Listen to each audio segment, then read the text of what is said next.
What's up, everyone? This is the BumCast presented by Circa Sports Illinois. Sports betting the way it should be. Bum fans, step up to the plate with the biggest, baddest sports book in the game. Circa Sports, sports betting the way Chicago deserves it. No bet fees in Illinois.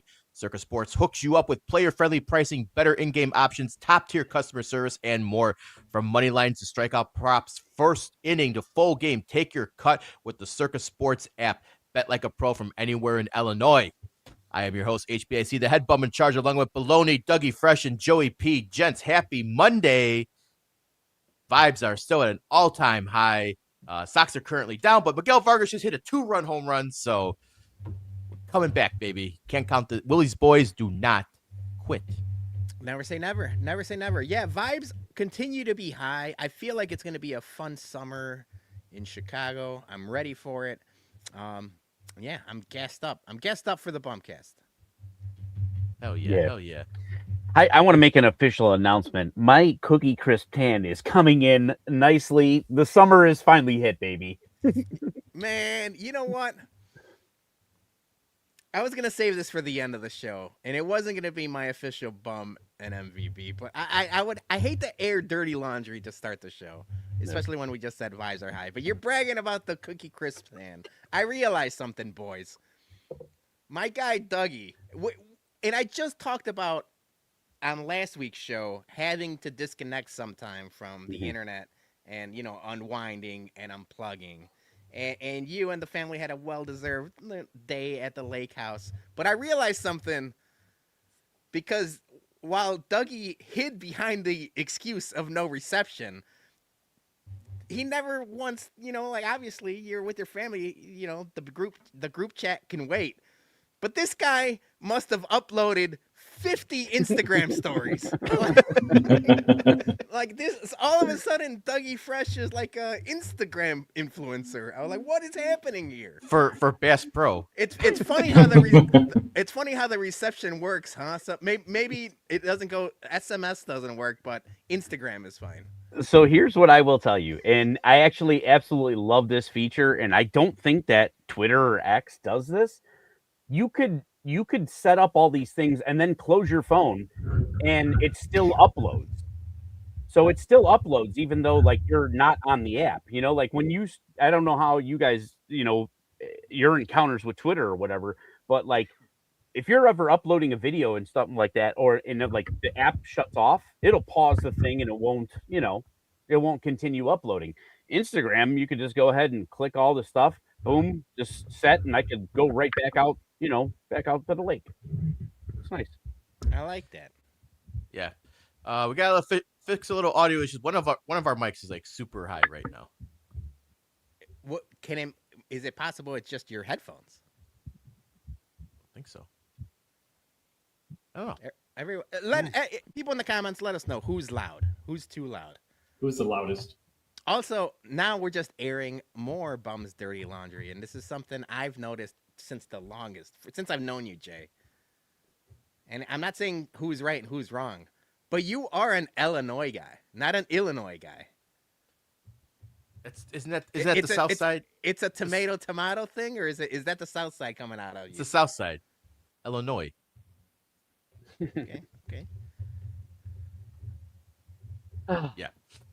Dougie, so yeah, you were on vacation this week. How you doing, man? You just got back. You caught a lot of fish, did little Bass Pro-in?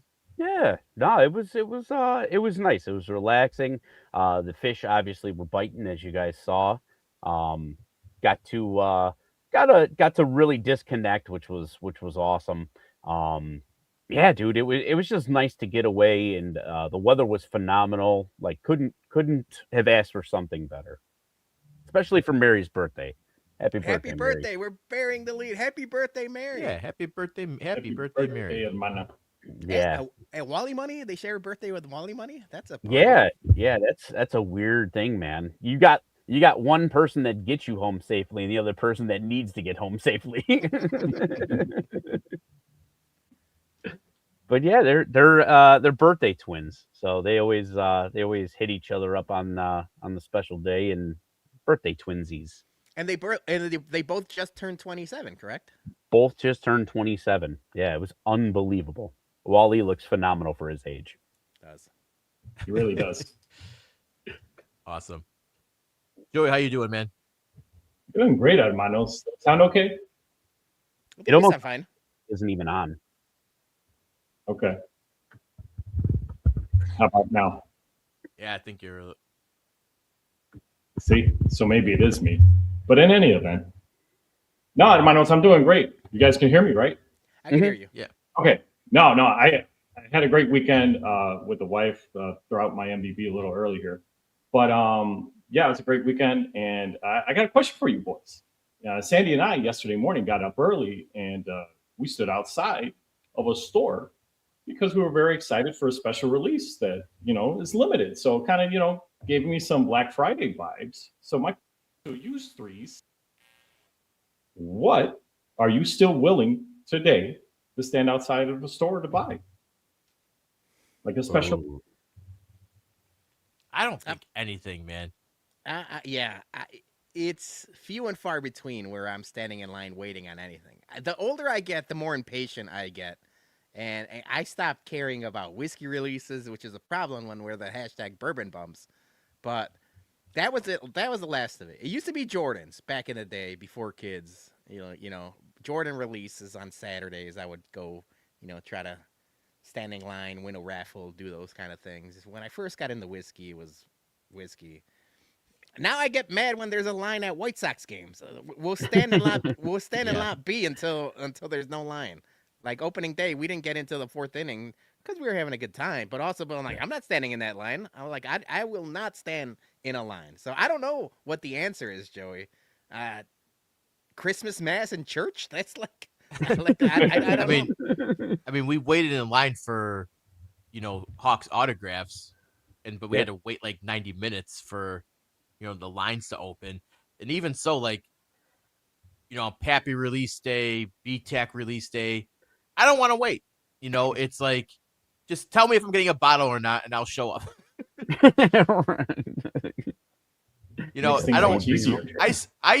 There are people like on Pappy day, Pappy drop day, BTAC day, who are outside in parking lots like at 3 a.m. in the morning. They're camping out. You go there, they're in chair. It's cold out. They're in chairs, blankets. It's brown juice, people.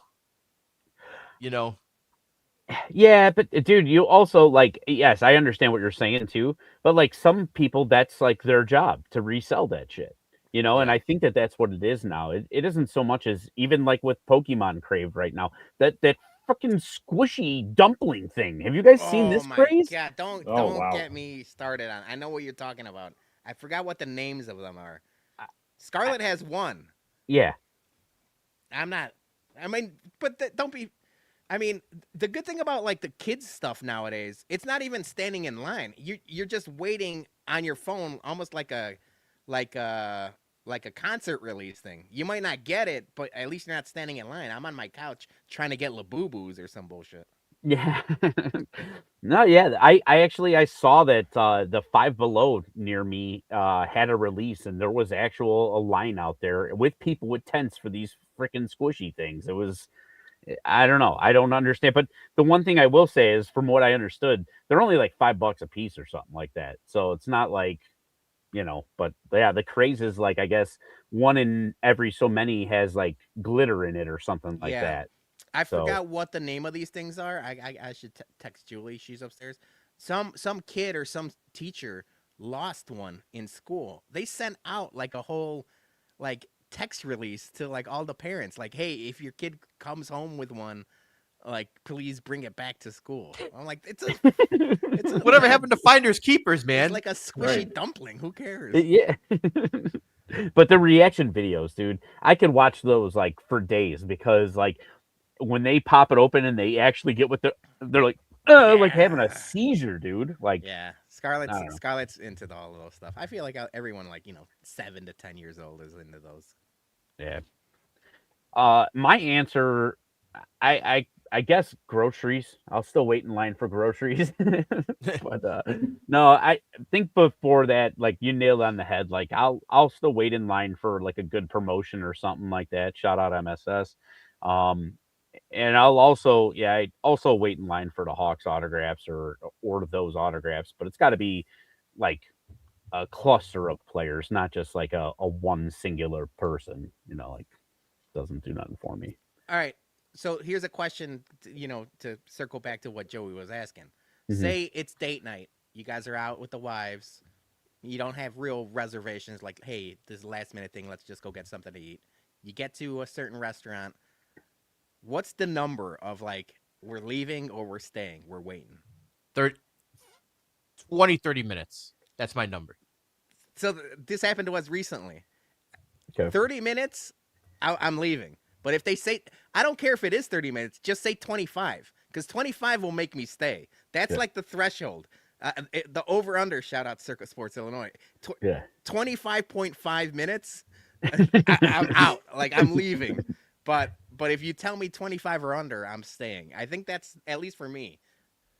So what I like, too, is that, like, like with me and Sarah, when we go out, we're big, like, we'll just sit at the bar and eat. Mm-hmm. Yeah, we do that all the time. Yeah. Mm-hmm. That's the way to do it. Yeah, but you know what? To your point, like if I don't have a reservation, I thoroughly enjoy getting to a place like a little bit ahead of time and going and having a couple drinks at the bar. Even if I don't eat at the bar, like the play is, I love to just have like a cocktail or two to like get the night going. I'm kind of opposite of you though. We like say like we really want to try a restaurant. We don't have reservations. We're out, like downtown LaGrange where there's a bunch of stuff. Like we'll put our name down, and if they say 45 minutes, I'm not waiting there. I'm going to another bar and drinking, and then coming back. We did that. We did that with Au Cheval, Jason. I think you were with us that time. We put our name down. They said like 2 hours. We're like, all right, we're going to Haymarket. We're gonna have some beers. We're gonna do the Irish bar that probably doesn't exist anymore. Does not. Yeah, I love that place. And then we went to Au Cheval. So it's like you put your name down and then go. Yeah, but waiting is for suckers. I'm not waiting anywhere. Nowadays they make it so easy with like, because now it's not like you like back in the day when you had the vibrating pager. I mean, they still do it at some restaurants, but most of the time now it's a text message thing. When you can get a text message, that's golden, dude. Yeah. Yep.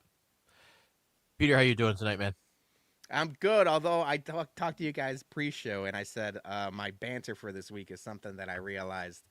I don't know, we're talking about kids and the youth. I know chopped unk is a thing. I think I'm a chopped unk. I think we're all chopped unks, but I am so old. My sister, shout out Sandra, and I have apologized to her multiple times this week. I used to yell at my dad all the time for this. But I'm a pocket dialer now. For some reason, I don't know what's happening to my phone. But you've pocket dialed me numerous times. It's been pocket dialing my sister and you like on a consistent basis. I think I called Sandra this week like 6 different times, and she's like, "What the hell, dude?" And I told her, I was like, "I don't know, but I think I'm just gonna delete your number." Like. And that's a real old person thing, where it's like your phone is just doing things you don't want it to do. I might as well just throw it in the lake. I'm out. Forget technology. Twitter, forget Instagram. It's over for me. I'm pocket dialing people, and I don't know how to fix it. I locked my phone. I was gonna say, do you know how to have like biometrics on? Dude, I got the face. I've got the lock. For some reason, it's just. I don't know. Maybe it's the watch, the smartwatch. I don't know what's happening, but I'm pocket dialing. So people. If you look at like with your watch, if you look, your face unlocks it. So if you look at your watch, can your phone unlock then? Yes. No. Maybe. I don't know. Yeah. See, I don't know. Probably. I think it does, but I don't know. So you check the time, and then your phone unlocks in your pocket, and then you're butt dialing everyone. That might be it. I gotta get to the bottom of this. So maybe be an adult and get an analog watch and not a digital watch. Casio. So dude, I'm a big watch guy. I'm a watch guy all the time. I do have a Casio. I've got like a couple nice watches, but at work, because I can control my headphones and everything else through my watch, it's huge. So it's like I need my smartwatch for work, but it's doing me dirty. So I don't know what I'm gonna do. I might go back to flip phones, or you know what? Bring back the BlackBerry Pearl. If BlackBerry Pearl comes back tomorrow, I'm ditching Apple for good. I don't know. I will say, sometimes this little thing right here, you see how it's flashing? The little thing? Yep. The little thing? That thing, when that thing gets dirty, your screen won't lock. Such a cunt. That's a good comment, you bitch.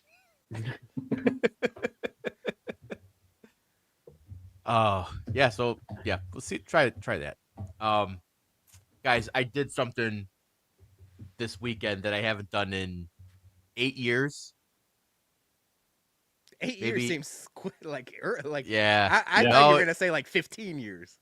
No, 9 years. It's been a while. I went clubbing over the weekend. Oh my god.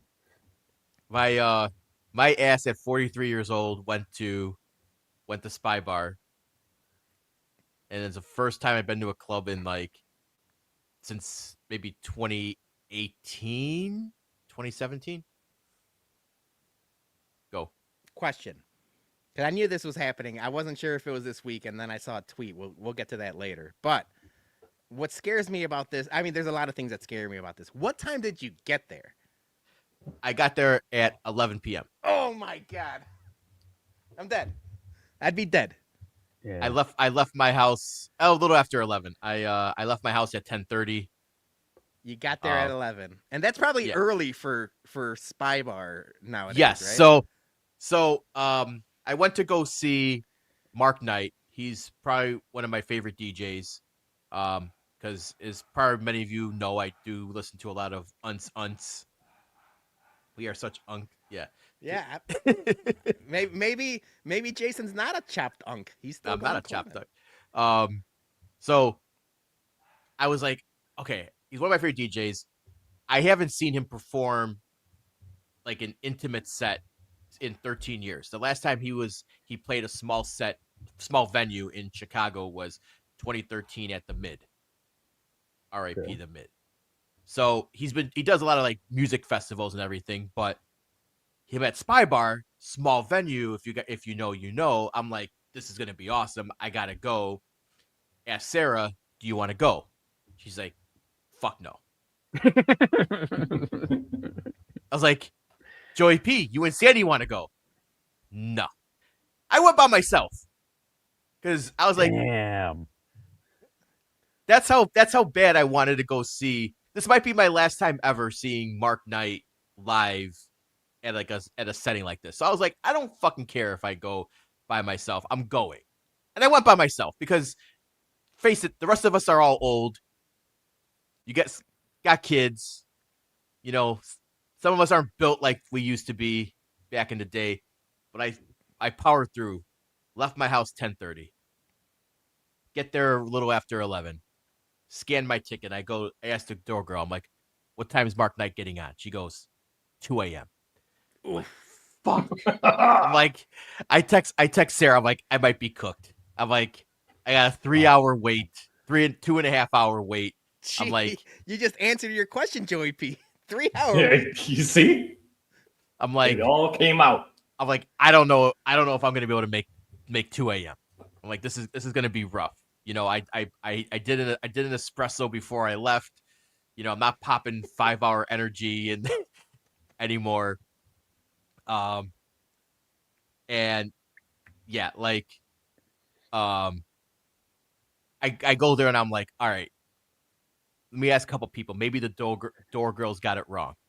I'm like, what time is he coming on? And he goes, 1:30.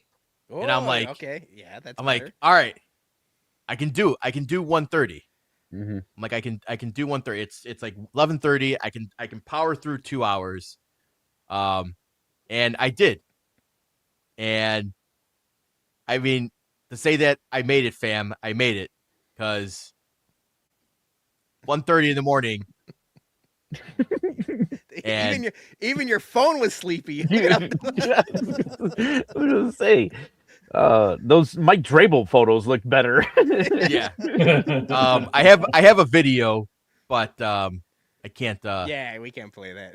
No. I can't play. Okay. I can't play the video. So congrats. 1, congrats. 2, I would have said, and I knew this was happening because you put out in the group text, and originally you said Joey and you asked Johnny too, and I'm like, what about me? And I knew I was not gonna go, but I also didn't know you were on your own. And I'm a good friend. I probably would have tried to go, but I'm glad I didn't. I'm glad I didn't.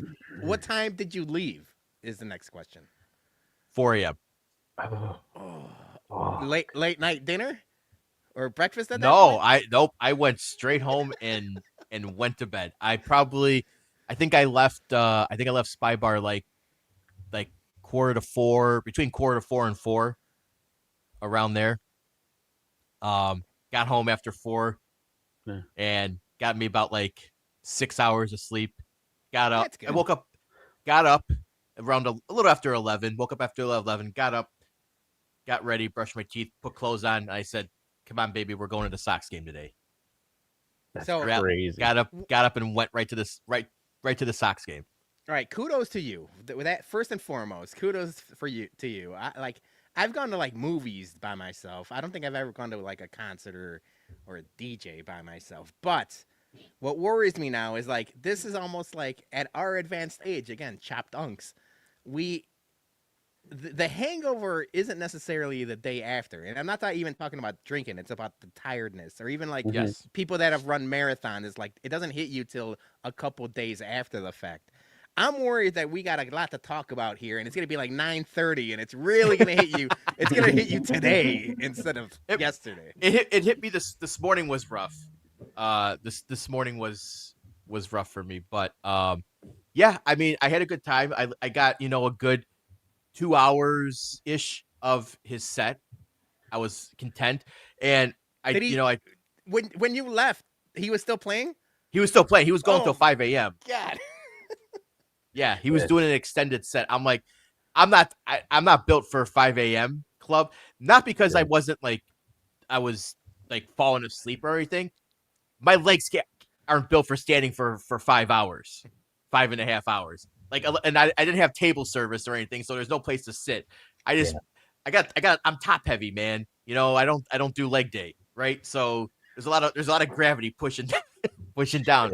Legs get a little wobbly. I'm after the 3 hour mark, so I had to tap out, and could have still probably went another hour if I really wanted to, but body needed a chair.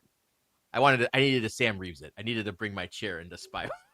Yeah, no, I would have like I can't imagine how much bottle service is in 2026. only- Like with Yeah. inflation and everything else. I don't want to know. But just for me to be there, Jason, we would have needed one of those couches and one of those bottles because I zero chance of standing.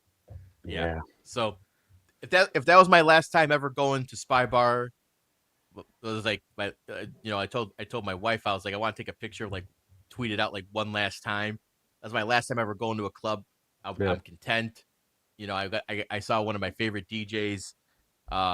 Nah, this is like the Rolling Stones. We're going to be doing the BumCast 600 when we're 50, and he's going to be like, one last time.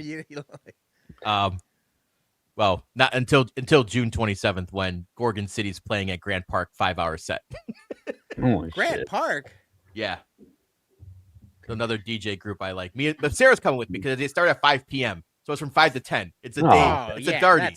That's a dirty. That's more reasonable. Yeah. Tiesto's coming to Chicago, I saw too. Yeah, he's doing afters, I think. Mm-hmm. Yeah, so I'm not saying I'm back clubbing, but I powered through for one night and I'm good. Yeah. Dude, as proud of him, I'm very proud of you for doing that because I give you all the credit in the world. I would never do that nowadays. But Cook Dunk status, asking like 7 people what time this starts, that's like, Wait. that's old guy right See, there. and that's all right. Last thing before we move on. Yeah. He tweeted Spy Bar like the oldest person in the world. I saw that tweet, Jason. You said, "Hey, what time is set times?" And I was like, "Oh my god!" I was like, "You might have to change your name from Head Bum in Charge to Club in the Shy." If Club in the Shy was still the handle, they probably would have replied to you. That's probably true. R.I.P. Fun fact, I was not the oldest guy in the club. There was people visibly older than me, like 50s, 60s No shit. there. Yeah, I'm like, I don't know how those guys are still built. they're on the performance enhancers. Yeah. That everyone. But last thing, I'm driving home. I'm taking 290 back. Roads are empty. All of a sudden, I look. There's this fucking dude. He's got to be drugged out of his mind or something. He's running in the middle of 290 What? in my lane. I had Dangerous. to swerve That's to fucking not hit That's this guy. crazy. Dangerous. All dressed in black, running like a jog on 290. I'm like, how fast was he running? Maybe it was a light jog. Not enough to like I should be running on the express, like running from. It was like just like yeah. See, that shit would freak me out, especially when you're the only person in the car. Like, then you start thinking, like, did I really just see what I saw? Like, you know, fuck, dude, that's scary, man. Yeah, in I my would call lane, 911. in my lane, I was like, that guy. If that guy got hit, I wouldn't be surprised. is there a chance it was so late at night and you're not used to it that you were just hallucinating? Hallucinating. Yeah. You know, sometimes when I only had 2 snowplow, beers. Dougie, I only had 2 Modelo's a night. when you I nursed those 2 because they were $13 beers because I'm not paying club prices anymore. So Damn. when you snowplow late at night, Dougie, sometimes like things pop up. And you're like, oh, Oh yeah. you're hallucinating, Jay. Yep. Yep. That's why they call them curb feelers. all right, let's get into some White Sox talk, guys. As always, our White Sox talk is fueled by TasteRealChicago.com. Visit them online at TasteRealChicago.com. Get your muffalettas, your beef kits, your giardiniera, delicious giardiniera, your seasonings, your merch. You need it all this summer long for all your beefs and everything else. I just did a frozen pizza the other day, and I sprinkled the seasoning and the hot giardiniera on it. Takes your frozen pizza to the next level. But you can only do that by visiting TasteRealChicago.com. Tell them the bum sent you, and get everything you need for your summer cooking. Those beef kits, baby. Yep. Delicious. The giardiniera, man, that thing went all the way to the Vatican. It did. Yeah. Mm-hmm. It did. The fancy giardiniera too, not the Yeah. the I mean, it's all good, but the normal. Yeah. He's got the normal stuff, but he's got the fancy giardiniera with the special EVOO. Only Yeah. the best for the Pope.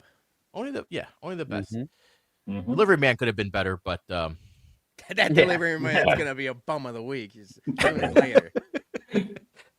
all right, so let's talk the big news of the week. I think Sox fans, as positive as we've been, the vibes are at an all-time high. Took a shot to the heart, and it was too late because Mooney hamstring gave us a bad name. I don't know. I tried to improvise that, but It worked. Murakami, he is out 4 to 6 weeks. Unfortunately, grade 2 hamstring strain over the weekend. He pulled up, running a ball out to first, and I feel like again it's the tale of oldest time. Death, taxes, and soft tissue injuries for White Sox players, especially when it comes to the lower body.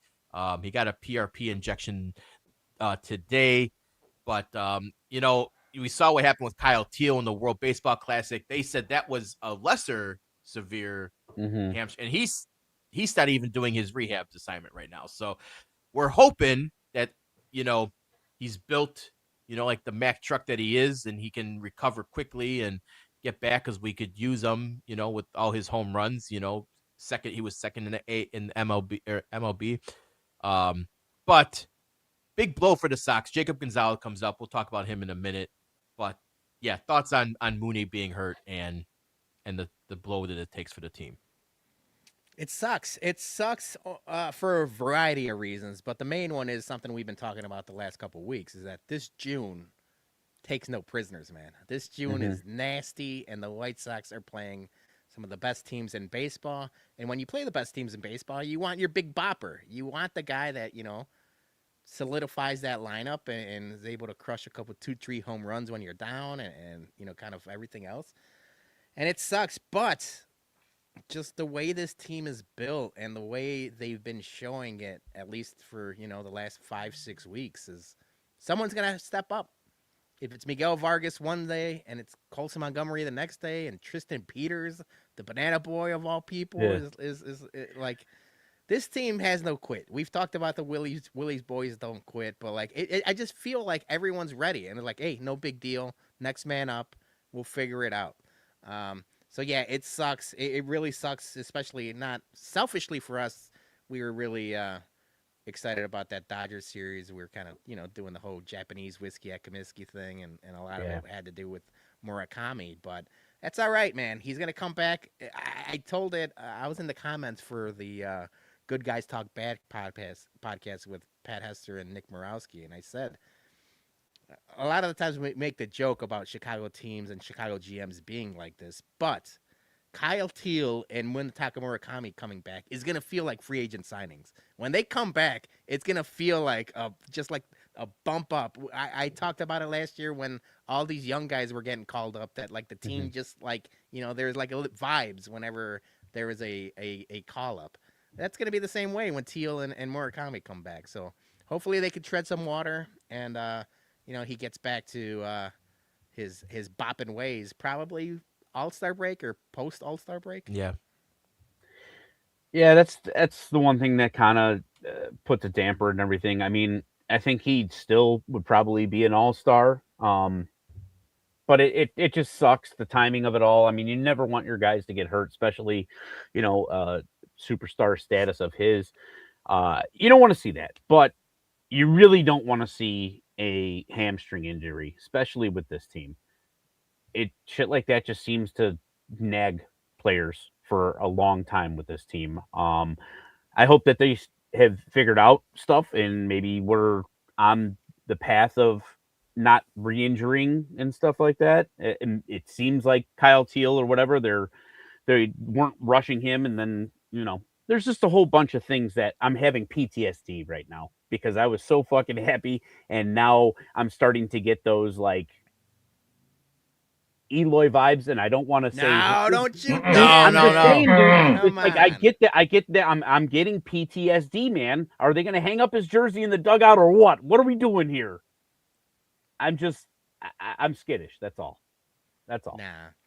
It's different. It's different because I mean, from the beginning, Munetaka Murakami busted his ass day in and day out, and obviously, Right. when you bust your ass like that, something's gonna grab, something's gonna tweak. It's completely opposite from Eloy, where like he sneezes and his back gives out Sammy Sosa style. He's warming up. He Yeah. hurts himself stretching or like that.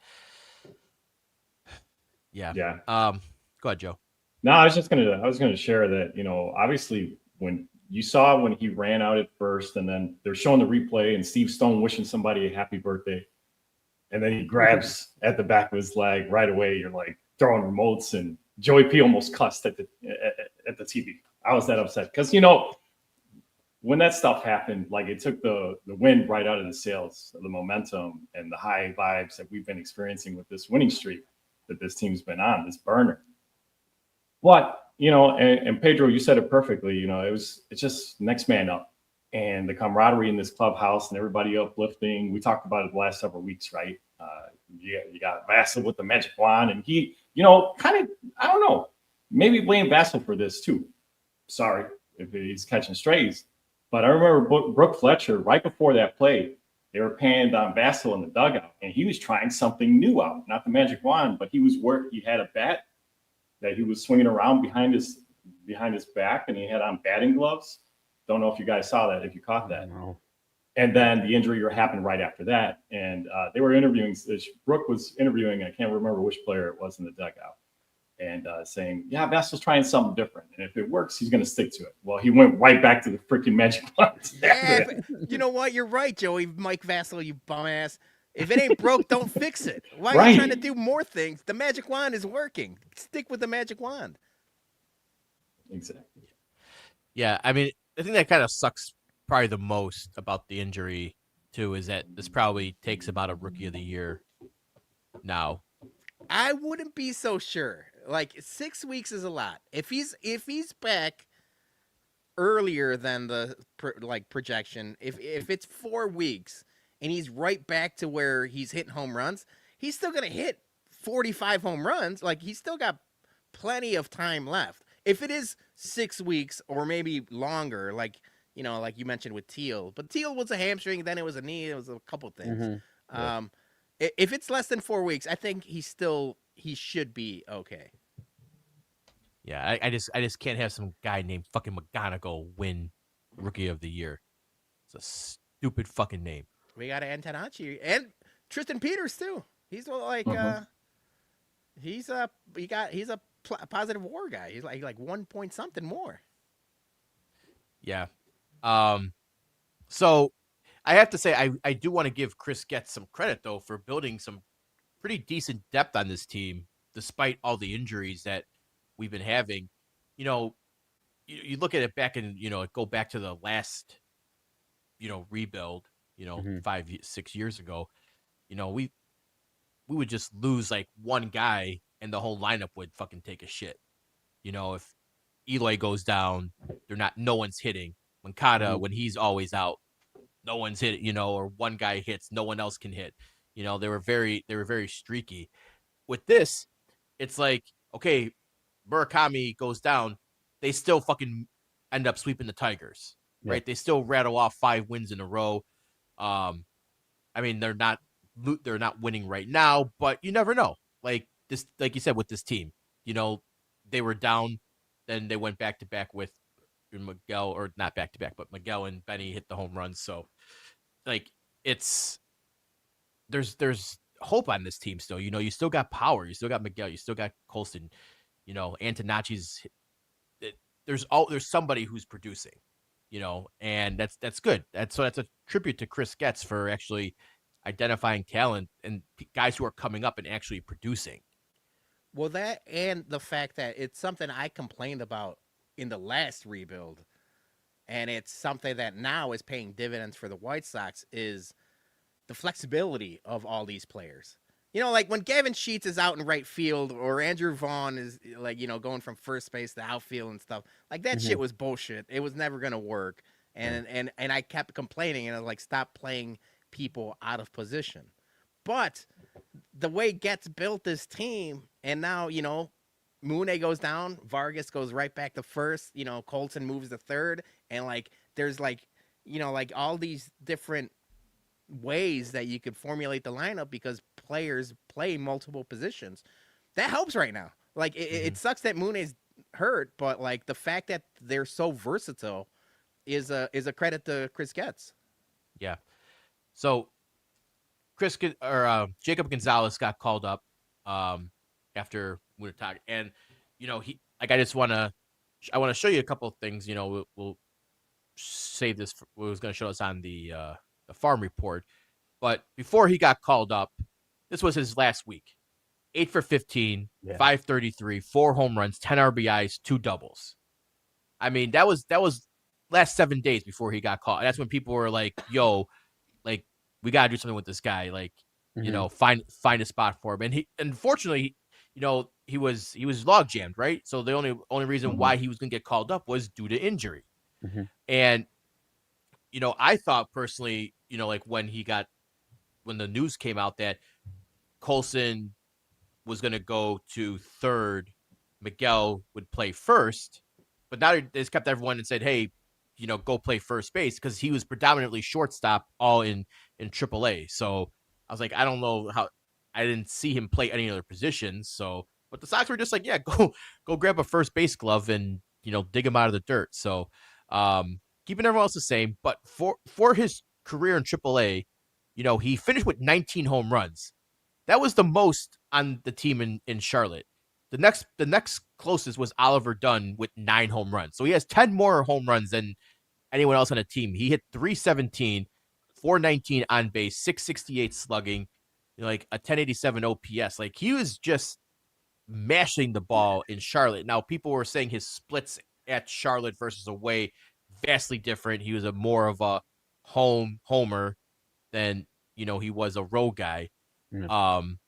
But I mean, like, hey, let's call him up and see what he's got, and if he sticks around, he sticks around. It's a good problem for Chris Getz to have when Mooney comes back to try to figure out all these guys. Maybe someone wants to make a trade, at that time, All-Star break. Who knows? But it's a good thing to have, because I think Austin Hayes, he just re-injures himself. He's not coming up anytime soon again.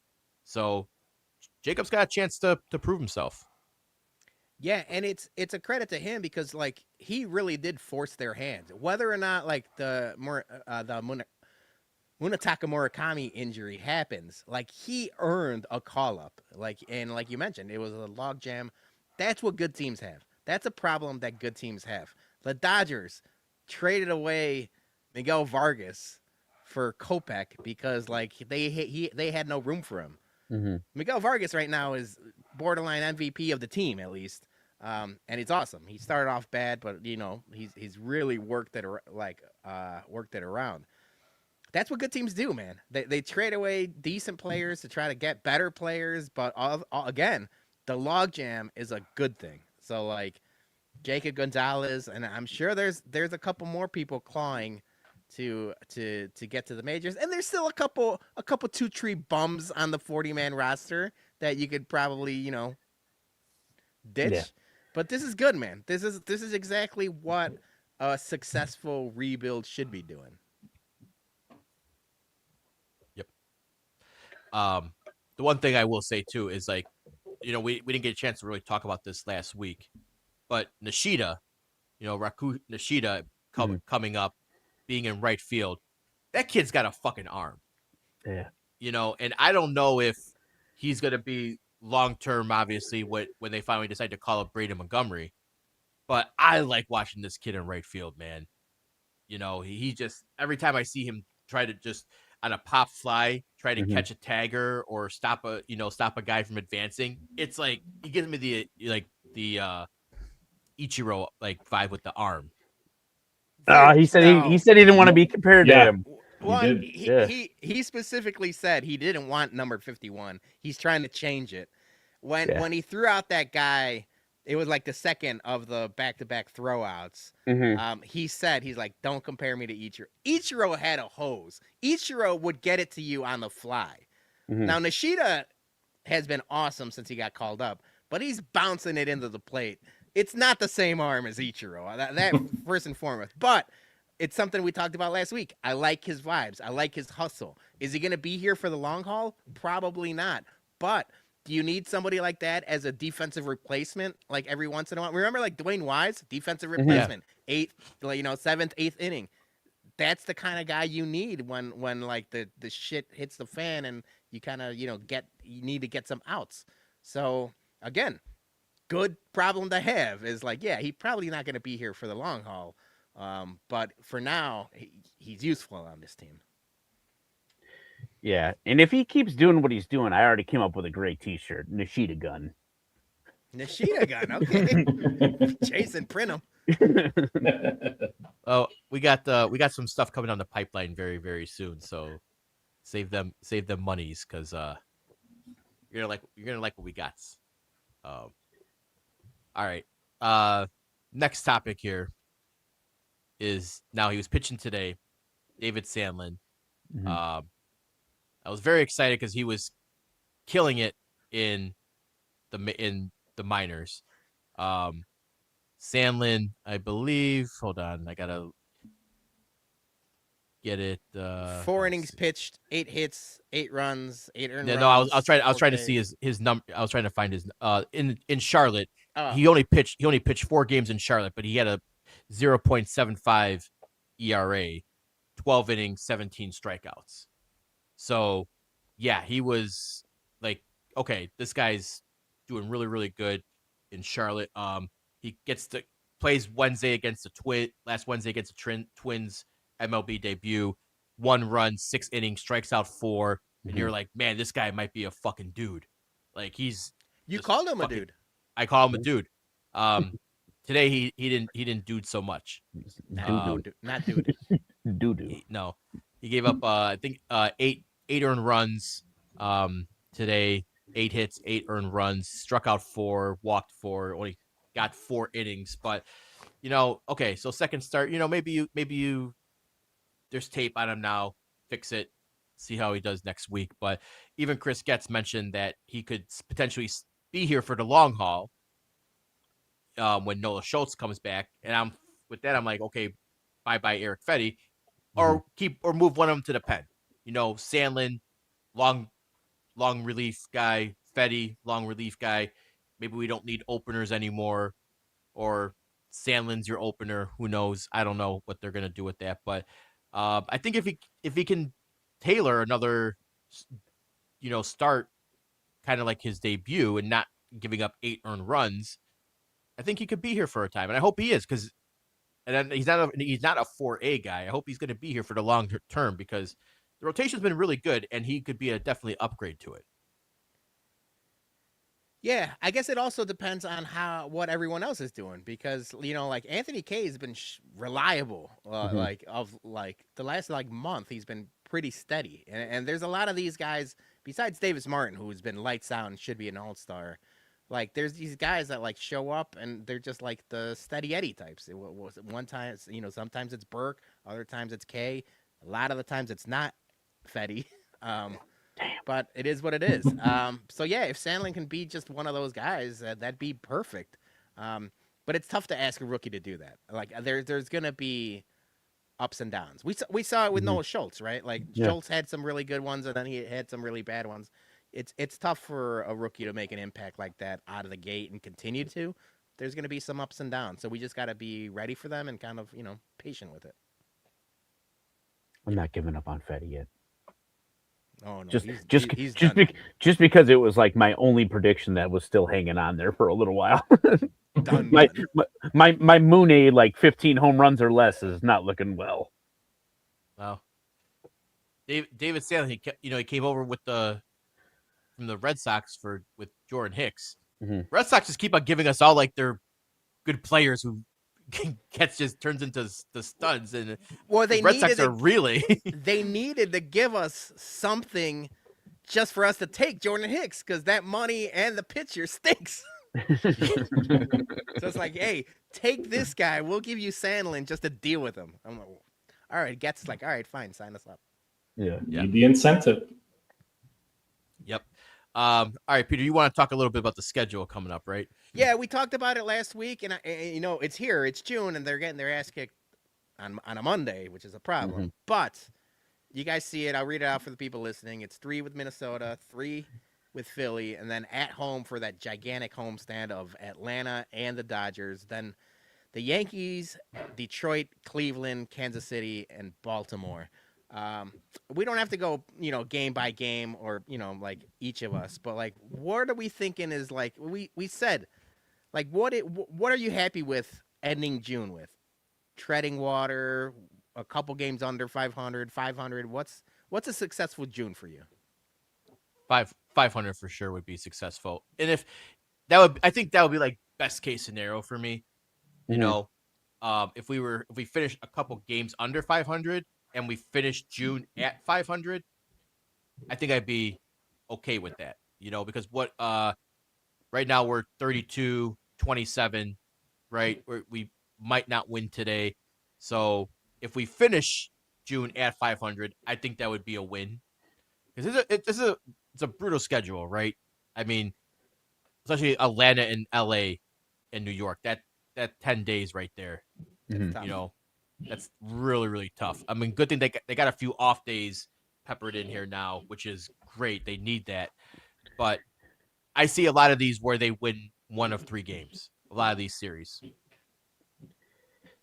Yeah, I was gonna throw it out there. I think that it's gonna be like for this month, they're gonna be like 5 below 500 for the month. I think that's where they can land. And I don't like it, but they just the bad part is we're already seeing the future on today's game, which is, teams that you have to beat the shit out of, and we're not, so I think 5 under 500 for the month is fair. Yeah, I think that if we're able to slide through Philly, Atlanta, and the Dodgers and Yankees at 500, just looking at those games, we might finish, because you got the division coming up right after that for 3-game sets right there. Detroit, Cleveland, KC. Mm-hmm. Yeah. We might finish a month. I don't know. I predict 1 game above 500 for the month of June. I'm positive. So my whole thing is don't get swept with Atlanta, the Dodgers, the Yankees, and win the series against Minnesota, Detroit, Cleveland. If you take 2 out of 3 from the Twins, the Tigers, the Guardians, and the Royals, you go 8-4 in the division in June. That's success for me. Everything else, Right. like even if you do get swept, you might lose, 5 out of 6 in for a little bit there. But like as long as you go like 8-4 in the division, I'm good with that. But yeah, dude, like we said last week, if you treading water, even if you're at 500 for June, that's a win. Mm-hmm. Yep. So here we go. Nuts. Time to nut up or shut up. Starting off June. bad. Starting off bad. Yeah. Not a good sign. But Willie's boys don't quit. So Willie's boys don't quit. You're right. all right. Next up, it announced today, home run derby for the Sox, and I LOL'd so hard on this. I think it's a great idea what they were doing, but when you stack your home run derby with no one who hits home runs besides Jose Canseco, what are we doing here? Even Jose Canseco, when's the last time he hit a home run? Yeah. The first thing I thought was, there's no way they're going official fence. There's no way. like they're going celebrity softball game, or and there's no way they're going official fence with these guys. I don't care how you lob it in there. I mean, we've seen people at the home run derby choke. Like, if they go official fence, I'm going to be shocked. No, they're going to go. They got to go official fence. Serious. They have to go official fence. But in this my lineup's head, offensive. I want them to cork the shit out of the bats. Like, you have to go corked bats. Juice the balls, yeah. Or use aluminum bats. Juice the ball. No, somebody will get killed, Joey. Cork the bats, juice the balls, juice the players. Half of these players are juiced anyway, or at least, Canseco and my guy Alexi Ramirez testing positive in the WBC. I made the joke. Now we know why he was on the steroids for the WBC. He's just getting ready for the All-Star game or the alumni home run derby. People are complaining about like the lineup, or if you will. What did you expect? Like, what did you really expect Jim Tomei to come out here and hit home runs? Like these, I kind of did. These are the kind of guys that are gonna show up. Yeah, Ken Griffey Jr. I'm with Dougie. I thought they could at least get like AJ or someone, to come out and do this. Where's Paul Konerko? Konerko didn't even want to swing a bat for the Savannah Bananas. He didn't. He didn't want to do one at. He got his check-ins like, I'm going home. Yeah, zero chance he was gonna do a home run derby. Scott Besednik, career home runs 42. Daniel Palka, career home runs 29. Lurie Garcia, career home runs 34. Gordon Beckham, 80. Yeah. Okay. And then I'm looking up Alexei Ramirez. Alexei, just because of his longevity, he probably got a good amount. 115. Yeah. Yeah. So you have 4 guys under 100, and you got a couple guys under 30. What are we doing here? So where's Carlos Lee? That was my guy. I wanted El Caballo, and I wanted Yermin Mercedes. If somebody needed the paycheck, it was probably Yermin Mercedes. I wanted Benzo out there, and he could hit all the home runs to get Tony La Russa mad at. It would have been beautiful, but apparently maybe he didn't get the invite.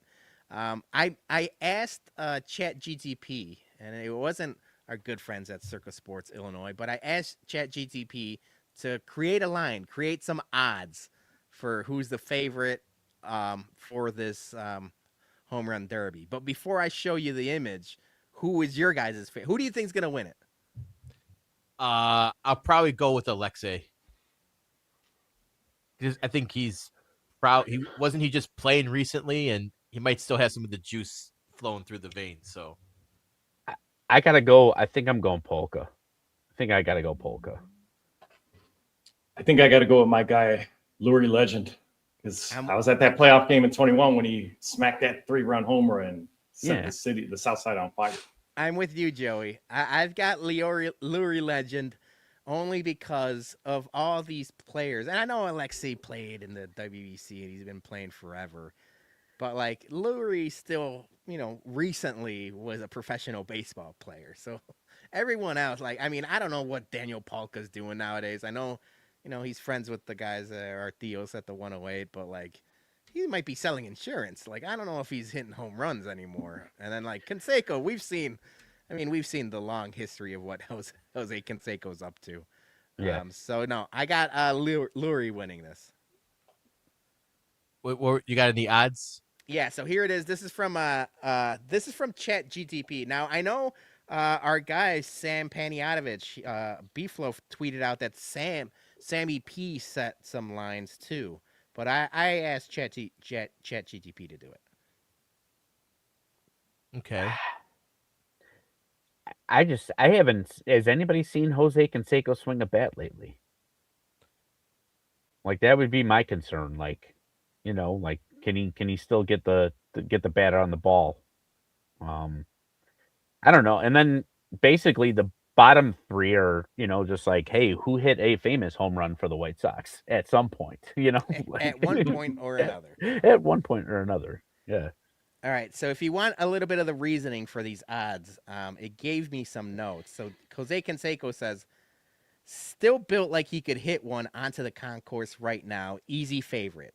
Alexei Ramirez, sneaky pop, still athletic enough to repeat the swing. My value pick. Daniel Palka at plus 425. Peak raw power in this field outside of Canseco. Boom or bust candidate. Mm-hmm. We got Liuri, and it says needs a heater, and he could go on a streak. Could shock some people if he gets hot early. The Gordon Beckham reasoning is more line drive hitter than home run derby, but smooth enough to go on a run. And then Scott Pasednik, only a 4% chance to win, says fan favorite and long shot. Damn. I so badly wanted it to be Gordon Beckham, still employed by the team, so they made him. So okay, so like I know we said like who we would want, but like who do you think realistically the Sox could have probably got? These guys. Besides it. So you don't think there's just like a blind spot where they're missing? Yeah, dude, I saw people asking like Jermaine Dye. Jermaine Dye's not gonna do this. Like, yeah. Carl Everett. You need like these. I don't want to call them sideshow, and I don't want to call them oddities like the WWE, but like you need these guys, like the Tomies, the Canercos, the Jose. I saw people say Jose Abreu. Like they're not gonna do it. They've made too much money and they're too busy. Yeah. Oh, when do you think they finalize the lineup? Like they told Gordon Beckham this morning. Yeah, I was gonna say that they were peppering people like, hey, what do you think? And like, nah, it's still a no for me. Like I think that they waited a long time to announce this line. Who out of all those players do you think was the first person to go, yeah, absolutely, I'm doing it? I bet you they tailored this whole thing around Jose Canseco. Sure. They asked him first, and if he agreed to do it, then they flesh out the lineup. Yeah. Without Jose Canseco, this is like, wash. What is this? Yeah. I still said I wanted to see the past their prime Sox acquisition. So yes, the Canseco, the Manny Ramirez, the Ken Griffey. Yeah, I wanted to right. Yeah, I wanted to see that home run derby. Right. You mean no guys? Thomas? I wanted the players Kenny Williams wanted but could never get home run derby. Yeah. Yeah. Beckham and Pods are under contract with CHSN. That's what I'm saying. They forced them to do this. I'm surprised they didn't force Ozzie Guillen to do this. No, he's got his own day, so like right. they're gonna milk that, Oh man. All right. Yeah. I think it's time to get to this.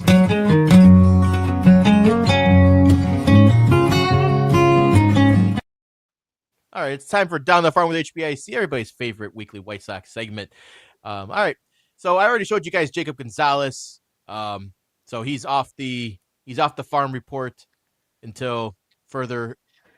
Let's hope for permanent. For good. For good. All right, we're going down at the low A. Billy Carlson, not good. He's injured. Yeah, that happened right before the BumCast last week. Yeah. Mm-hmm. Yeah. Yeah. So Billy Carlton's still out. So they only have a 7-day IL down there. So Really? yeah. I did not know that. That's Yeah. interesting. All right. Up to high A.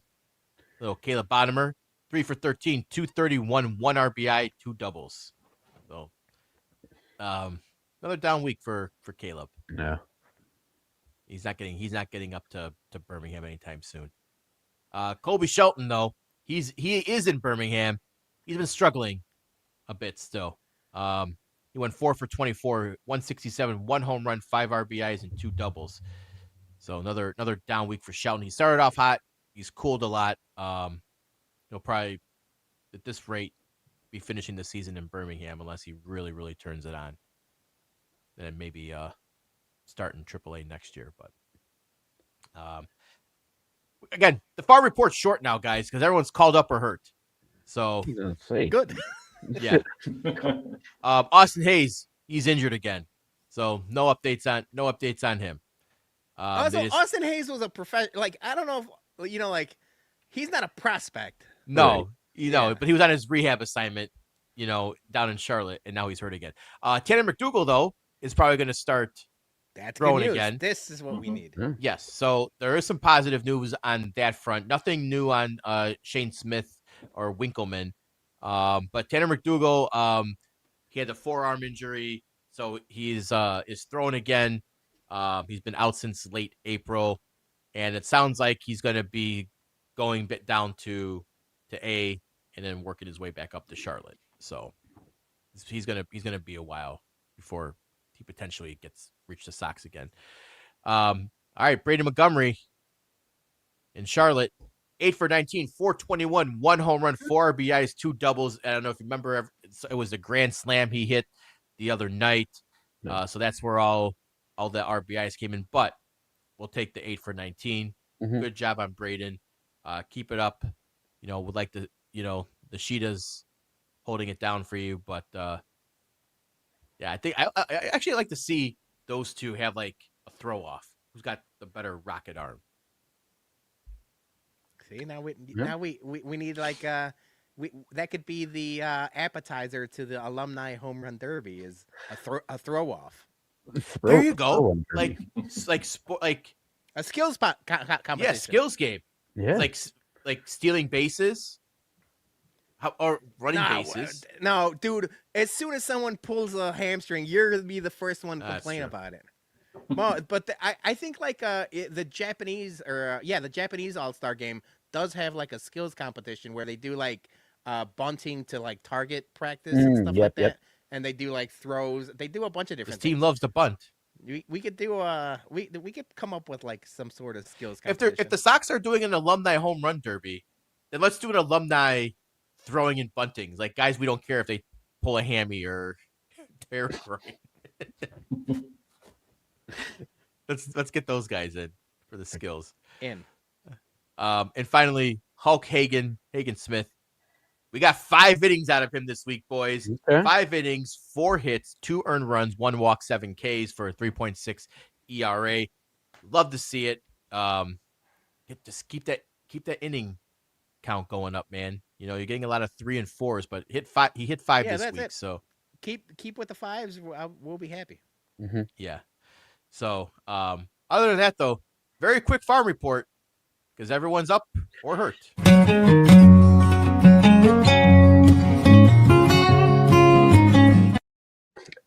I was really glad that finished solid with the last 2 because otherwise we were going to have to change that to like take them behind the barn report because that was depressing to begin with. Yeah, it was.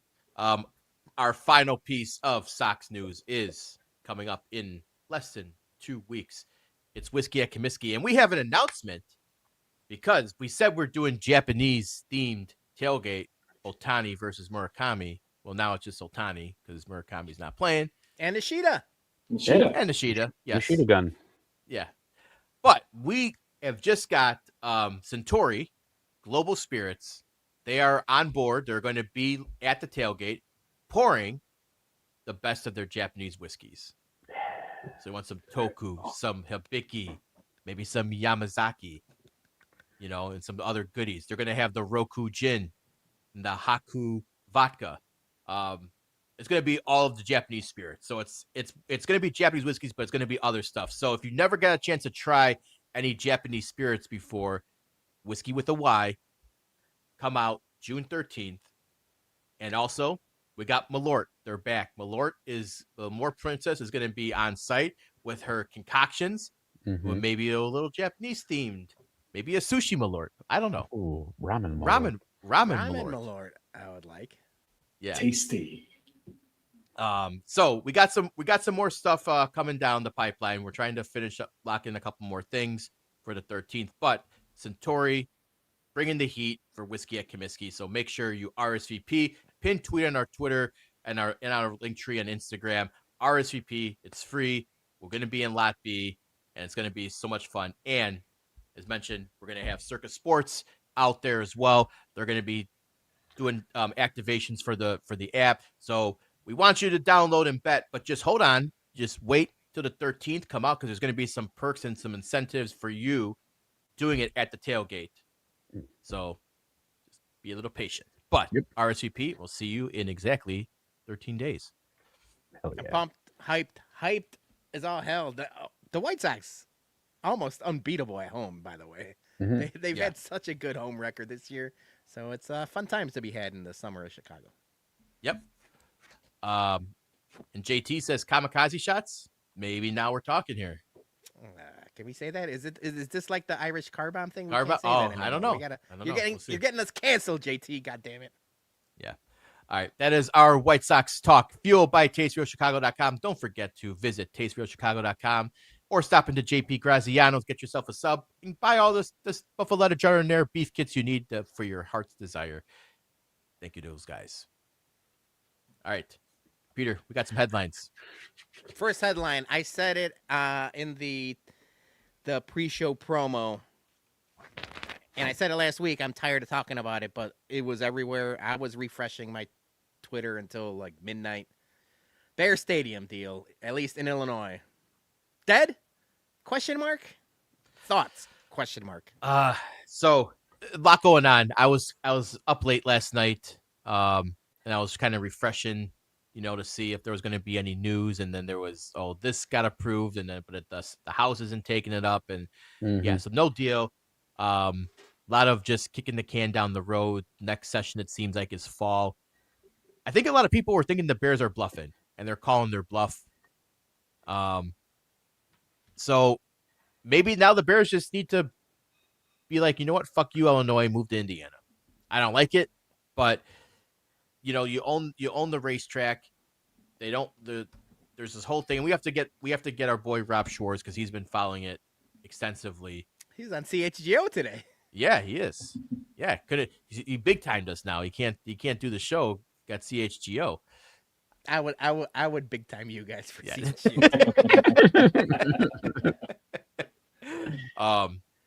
But yeah, they were trying to do like the sports committees, the sports authorities, and yes, I know like the Bears, aren't going to, I put the tweet out that the Bears don't want to have the same deal, that they currently have.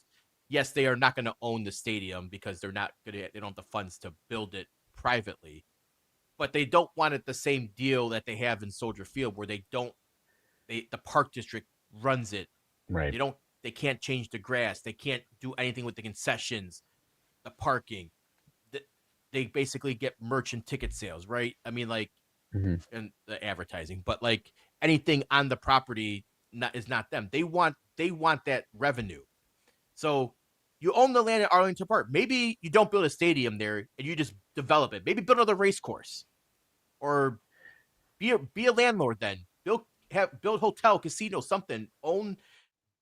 Generate revenue somehow. But if Arlington's not going to happen and they're going to move to Indiana, either Kevin Warren vastly misplayed his hand and underestimated the friends in the park and Chicago political machine and Springfield politicians, and how no one gives a fuck, and how everyone wants, increased taxes, and every county wants everything out for themselves. And so I think the Bears they're screwed in long story short.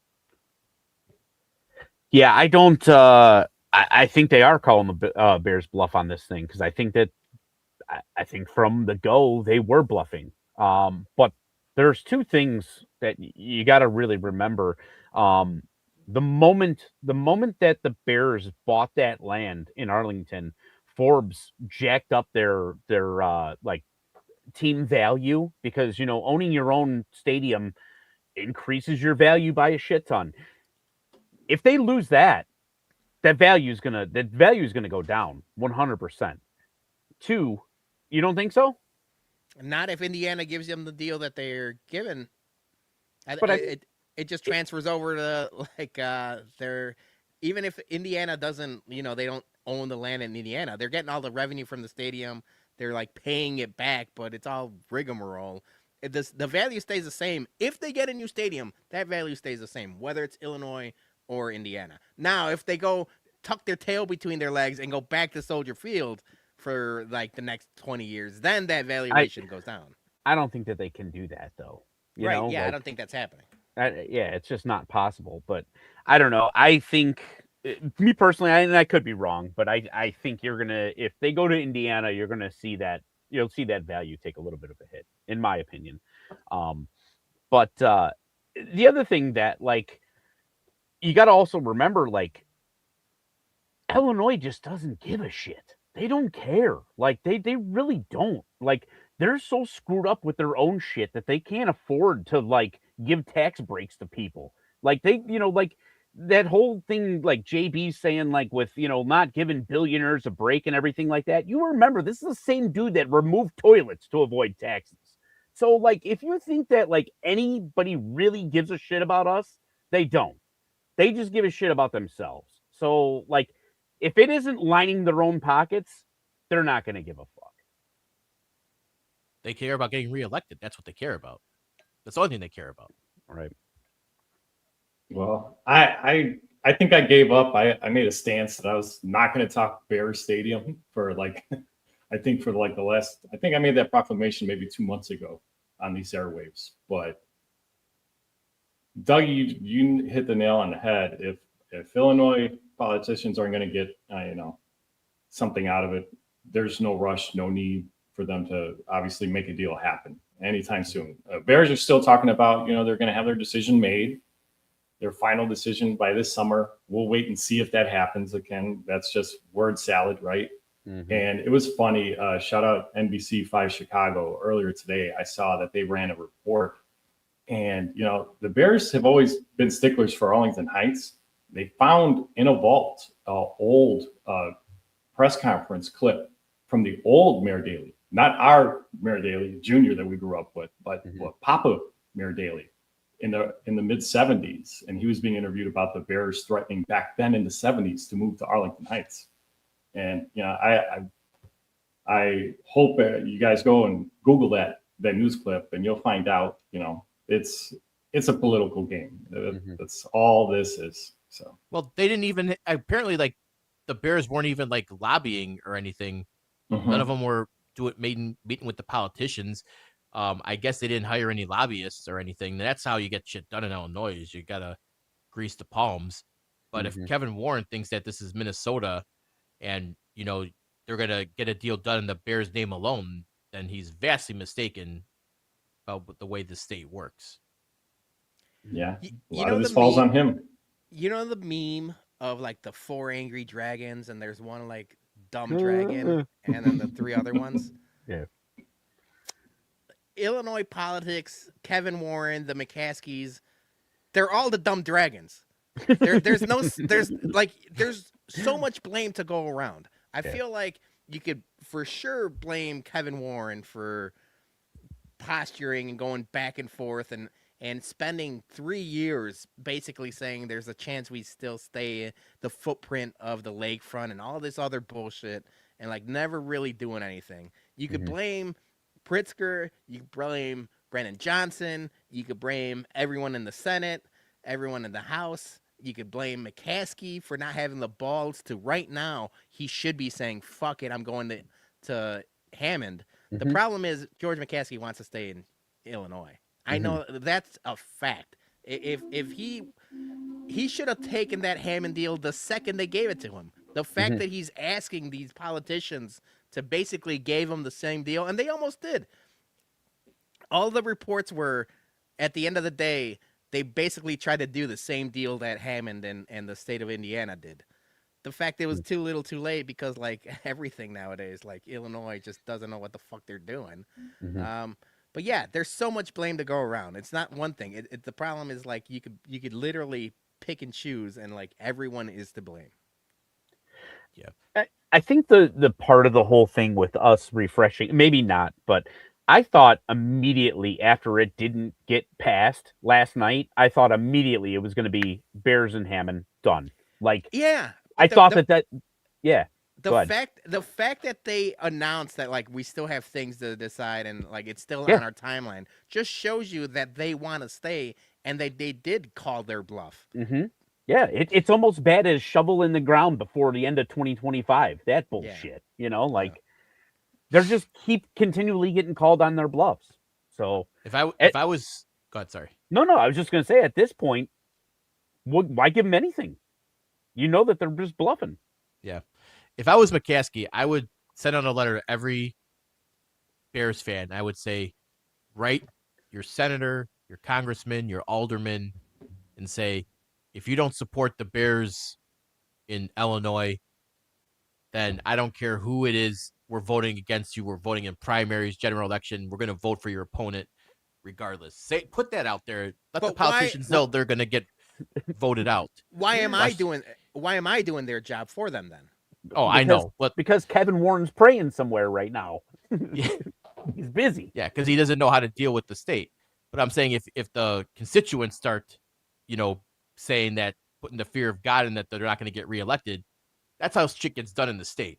Is when the politicians in Springfield thinking they're not going to get reelected. Yeah, I mean, you're not wrong. So, Kevin Warren, George McCaskey, tell Bears fans to do that. Watch how shit gets done. Pritzker will call emergency session. 2 weeks. It's also, but yeah, like they're still fucking broke boys at the end of the day. That's I true. know it's apples and oranges, and everyone says it's not the same. But look how fucking fast the Fire got their fucking stadium deal done. Because they're fucking flush with cash, and they said, we're going to buy the land, we're going to do this, we're going to start building, we got naming rights already, and stuff like that. It's the same thing that happens with, Arthur Smith in Atlanta, or Kroenke with the SoFi Stadium in Los Angeles. If you got the money, you could get shit done because you could grease the palms, you could buy people, you could do all these things. The McCaskies are fucking broke. You could talk about the valuation all they want. They don't got that money, so it's like you can't fucking do everything you want. Yep. Nope. All right. Next headline. It's not official. It's not for sure, but I saw rumors and I saw a couple big people tweeting about it. And I know you guys in the group chat were kind of worried about it. It's that Caleb Williams, 2026, 2027. I don't know how the years work. Madden cover athlete. I don't like it. You guys don't like it? You guys. Nope. You guys are superstitious like that. Yep. Madden curse. I'm afraid that you are. I don't want that to happen. I don't want that. I'm not going to say it. I'm not going to finish it. I'm not going to say it. Danhausen us. Yes. Yeah. I don't know. Like I was saying, Caleb with the Madden cover. You got Love with Drake. So it's kind of a wash. It's just a wash at that point. So I like that. I like that way of thinking about it. Yeah, one curse if is it off. Happens, I'm not worried about it. I'm really not. I've seen. I mean, when was the last time someone really big went down with the Madden curse? I feel like it used to happen. Saquon like, in the early 2000s. Saquon like at an MVP run like 2 years ago. Yeah, but he got hurt immediately after he was on the cover. I'm trying to think of the last really big one. I feel like this was like a early 2000s. 100%. We're washed unks or chopped unks, if you. Yeah. What, Michael Vick? Nah, he just. I like the comment. I saw a tweet that Michael Vick. Yeah. Packers fans are going to be in the mud when they turn on the game, and they have to see Caleb Williams throwing game-winning touchdown passes against the Packers in the boot up screen. Well, not only that, but if that is indeed the cover that they're using, they're hitting him with the Iceman, which is just gotta eat him alive. Yeah, I like that. I mean, that cover looked fake as hell. Yeah, it looked more AI than all of the shit we've been using today. Right. We're not done yet with the fake AI. Wait till next segment. Wait, there's more. For later. But yeah, I'm not worried about it. All right. Last headline, Peter. All right, last one. We got the Malort Princess coming to Whiskey at Comiskey in June for the Dodgers series. But there's some people that are trying to break the world record for most people taking a shot of Malort at the same time. This is happening August 30th.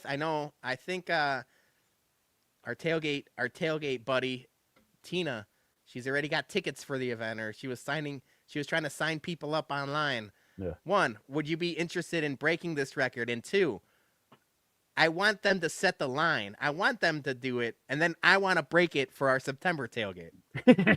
So that's my goal, is however many people try to take this shot, we're going to beat it in September.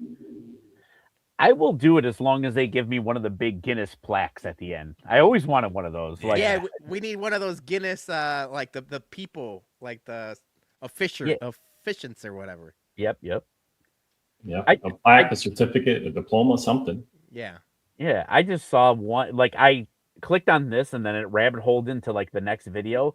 And the next video was a guy that broke the Guinness World Book of Records for naming the most things on a Chinese takeout menu in 30 seconds. And he named like 40 things. It was impressive. It was also fast. I'm down for this. What am I doing? What day is the 30th? It's a Sunday? Oh man. Yeah. Sunday morning Malort. Let's do it. Well, I think you left right before we mentioned it.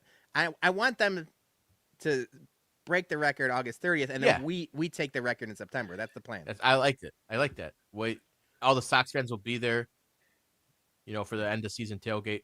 We'll do it. Christian McCaffrey in 25 was on IR last season for Madden Athlete. Christian McCaffrey was on IR every other year. So, every other year of his career. That's not a curse. Chicken leg hand tendons. All right. Before we get to some nonsense, we got one more thing here. Circa Sports Illinois, bum bets. We got to get NHL Stanley Cup. Starts tomorrow. So, Dougie, Joey, hit us with some bum bets sponsored by Circa Sports Illinois. Yeah, my one big one, and if I may, I'm going to sprinkle in a little basketball too. Ooh. I like the Hurricanes and the Knicks both in 6 games. Ooh. That's where I'm at. I like that. And I might do them single and then parlay the two. Right now, the Hurricanes are at plus 430 to win in 6 games, and the Knicks are plus 565. Damn. Yeah. I might run up on that bet too. Yeah, there's some cheddar to be had. All right, you know what I'm going to do? I'll do the opposite, because I really do think the Spurs are going to beat the Knicks. Unfortunately. Yeah, I'm taking Spurs in 6. Me and Jason were talking before you guys came on backstage, and I was like, I don't know much. I haven't watched much basketball the last couple years, but I've watched enough playoff basketball this year to know that like whoever was going to win that Spurs Oklahoma City Thunder series, I thought was going to win the championship. And the Knicks are a very good team. They've been very good, but I think the Spurs are the better team, so I might do the opposite. Okay. So it would be Spurs and who? I don't even know who's in the Stanley Cup. Oh, the Knights, right? Vegas, the Golden Knights. Yeah, Vegas. Sign me up. Dougie's favorite team's going for the Stanley Cup. Yeah. Well, before that, the Wolves were affiliated with the Las Vegas Knights too. So, yeah. I am aware of Danhausen and his uncursing of the Knicks. That's the one thing that scares me. It's not anybody on the team. It's not anybody playing. It's not Jaylen Brown or whoever's. I don't even know who's on the team. It's Danhausen is a problem. He is. He's a menace. Joe, you got a bum bet for us? Yeah, I had a few here. I looked up that I really like. obviously, being game one tomorrow, there's going to be a lot of anxiety, butterflies going on. I'm going to smash the over on the goals. They're right now. The over set at 5.5. I can definitely see 6+ goals throughout tomorrow. That's minus 120, plus 190. I like the first goal will happen in the first period within 5 minutes. Ooh, I So like I smashed a yes on that one for plus 190. And I was very close to going Canes and 6, Dougie. I actually did 7. Okay. Because I love a 7-game Stanley Cup playoff series. I needed to go 7 games. So I took Canes and 7. They're a plus 430. I like it. All right. Those are our bump bets sponsored by Circa Sports Illinois. We'll post them on the socials tomorrow. And let's let it ride, baby. Yeah. We got some soccer bum bets coming soon. That's a tease for later. Yep. All right, Peter. Let's get play a little ad for us. ShySportsBums.BigCartel.com is the home for all Chicago sports bums merch. We have Bears, Hawks, Sox, and Bums merch available. Anything you need to get ready for a big game or a Chicago Sports Bums event. Remember, all profits go directly back into our Whiskey at Comiskey tailgates to keep the beer and food free for everyone. So head over to ShySportsBums.BigCartel.com and pick up a couple Toot Tree shirts today. Yep, and keep your eyes out, guys, because we are going to be dropping a couple new bangers of sock shirts. So get them wallets ready. We gotta start with the positive vibe. We had a lot of negative sock shirts. Now we need positive vibe sock shirts. Yeah. Plump up those Whiskey at Comiskey funds too a little bit in the process. That's right. All right. Last week was Memorial Day, and everyone knows that's the official start of summer. It's not June 21st. It is Memorial Day. Summer runs Memorial Day to Labor Day. Everybody knows that. It's science. Don't at me. So summer is officially here. It's kicked off. It's in full effect. So we're gonna do a little Merry Fuck Kill Summer Thangs. I like it. Okay, summer things. Let's go. Summer Thangs. And if you hated our AI before, you're gonna hate it even more now. I told you this specific BumCast is just killing the oceans. I told you guys last week I got a nice new laptop, and god damn it, I'm putting it to use. So we're gonna start with some Merry Fuck Kill summer beers. So they got Leinenkugel Summer Shandy, Stone Buenaventura, and 21st Amendment Hell or High Watermelon.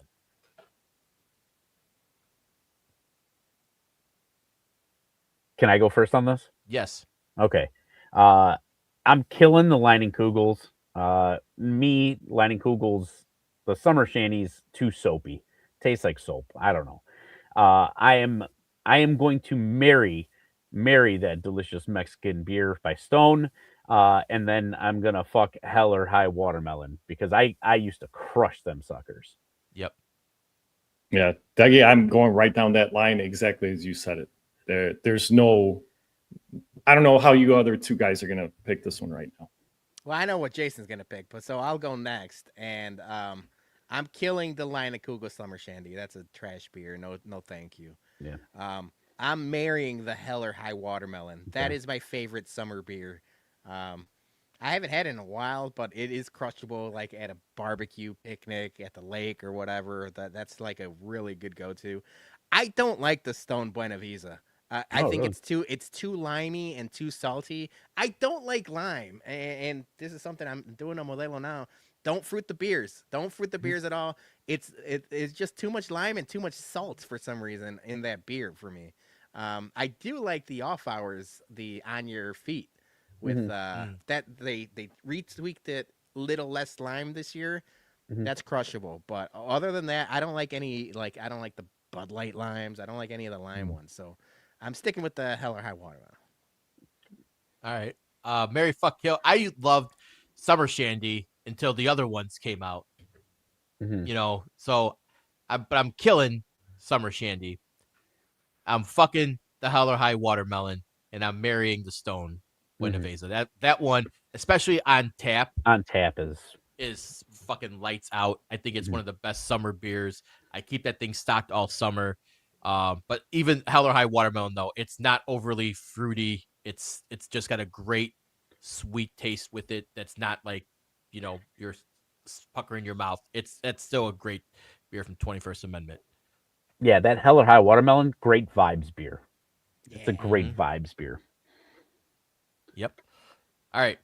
Next up on Marry Fuck Kill, a Weber grill, a Blackstone flat top, or a smoker. All right, we gotta get Dougie. Or What, Dougie, what are we doing here? You went first last time. You have to go first this time. Fuck. All right, I'm marrying the smoker. I'm a huge smoker guy. I'm fucking the Blackstone and I'm killing the Weber, man. I've gotten to the point to where in my grilling, I don't know what you call it, like grilling lifetime, that like just a regular standard Weber, like I could be done. I could do anything else on the smoker or on the Blackstone with it. So it's just not as universal as the other two. So killing the Weber. Joey? I'm going to marry the Blackstone. There's Doug, you just said it, the versatility. I mean, and especially if you got a large gang coming over in your backyard barbecue or at your local whiskey or Comiskey. I mean, you feed an army on a Blackstone with the versatility. So I'm marrying the Blackstone. The smoker would be my my F. Say it. I can't say it. Remember, super chat $5 gets Joey to swear.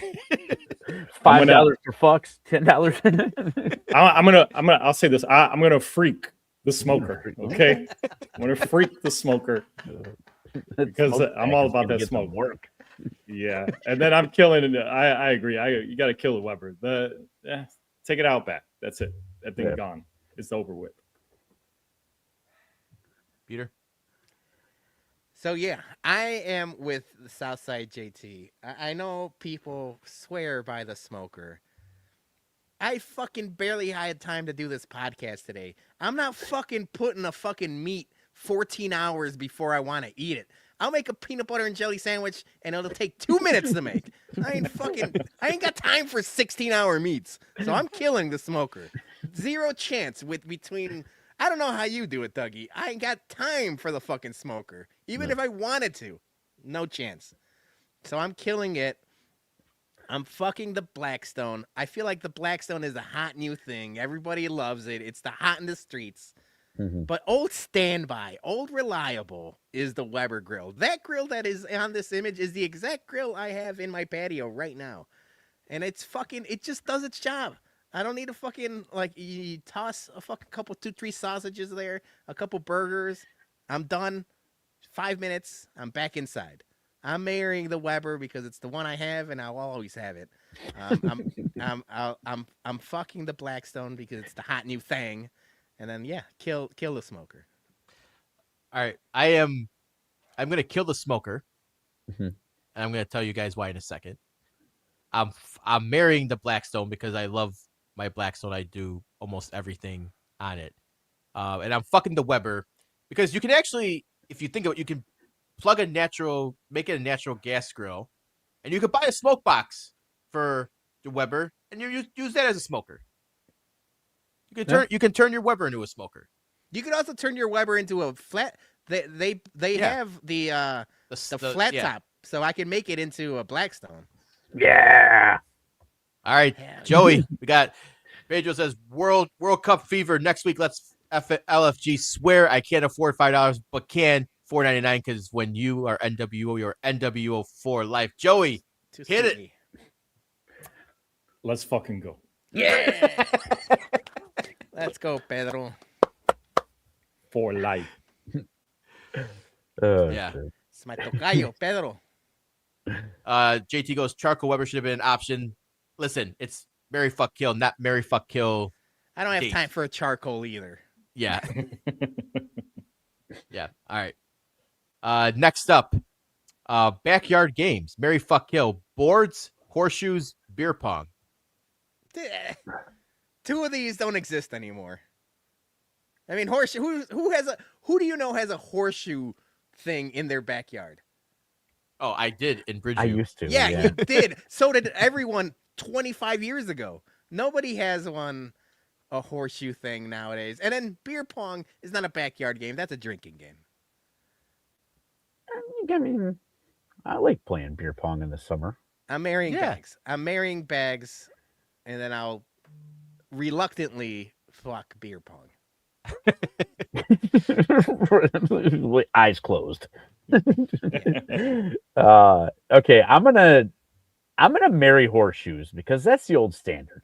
That's the OG drinking game in the summertime back in the day. I'm gonna fuck the bags and I'm gonna kill beer pong. Actually, might come as a shock. Reason why? Reason why is because nowadays it's so fucking tame. Nobody actually uses beer anymore, so it's boring. Oh, good point. Less messy. You know, knock it over the beers. You know, It is. It's less messy, but it's also that's why this generation doesn't drink anymore. They're using water in cups. I feel you. I feel you. Go ahead, Joe. Yeah, I'm gonna. Well, I'm sorry, I got to disagree with my brother Dougie here, but I'm gonna marry the beer pong. There's just something about it, that just people gravitate towards it, and it's always a good time. From every experience I've had with it, I'm gonna freak the bags, freak like me, the bags, and yeah, I'm killing them horseshoes. Sorry, the only horseshoe I know is in Hammond. We really should have saved that $5.99 for him to just say "fuck the cornhole." That would have been so good. We blew our load. I'm marrying bags.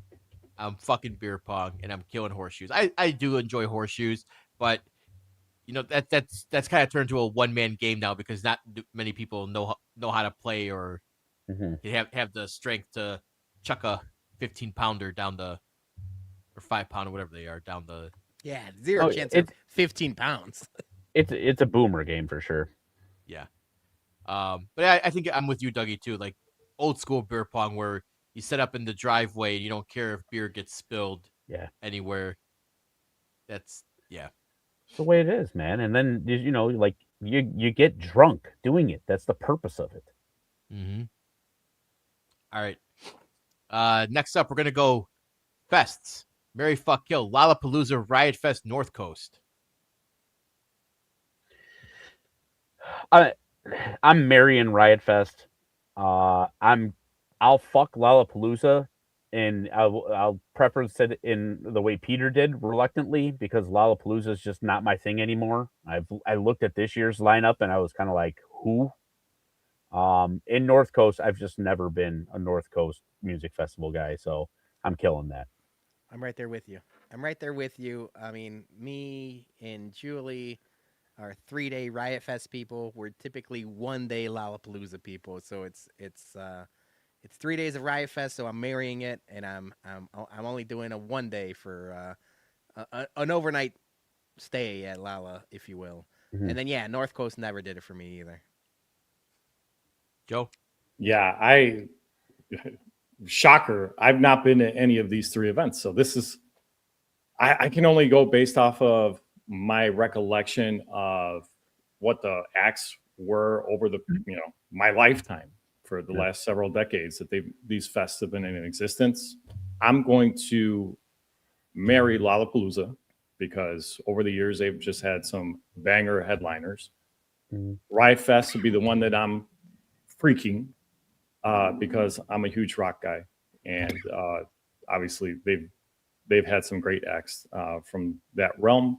And North Coast, I think, is going to be probably the unanimous kill or be killed.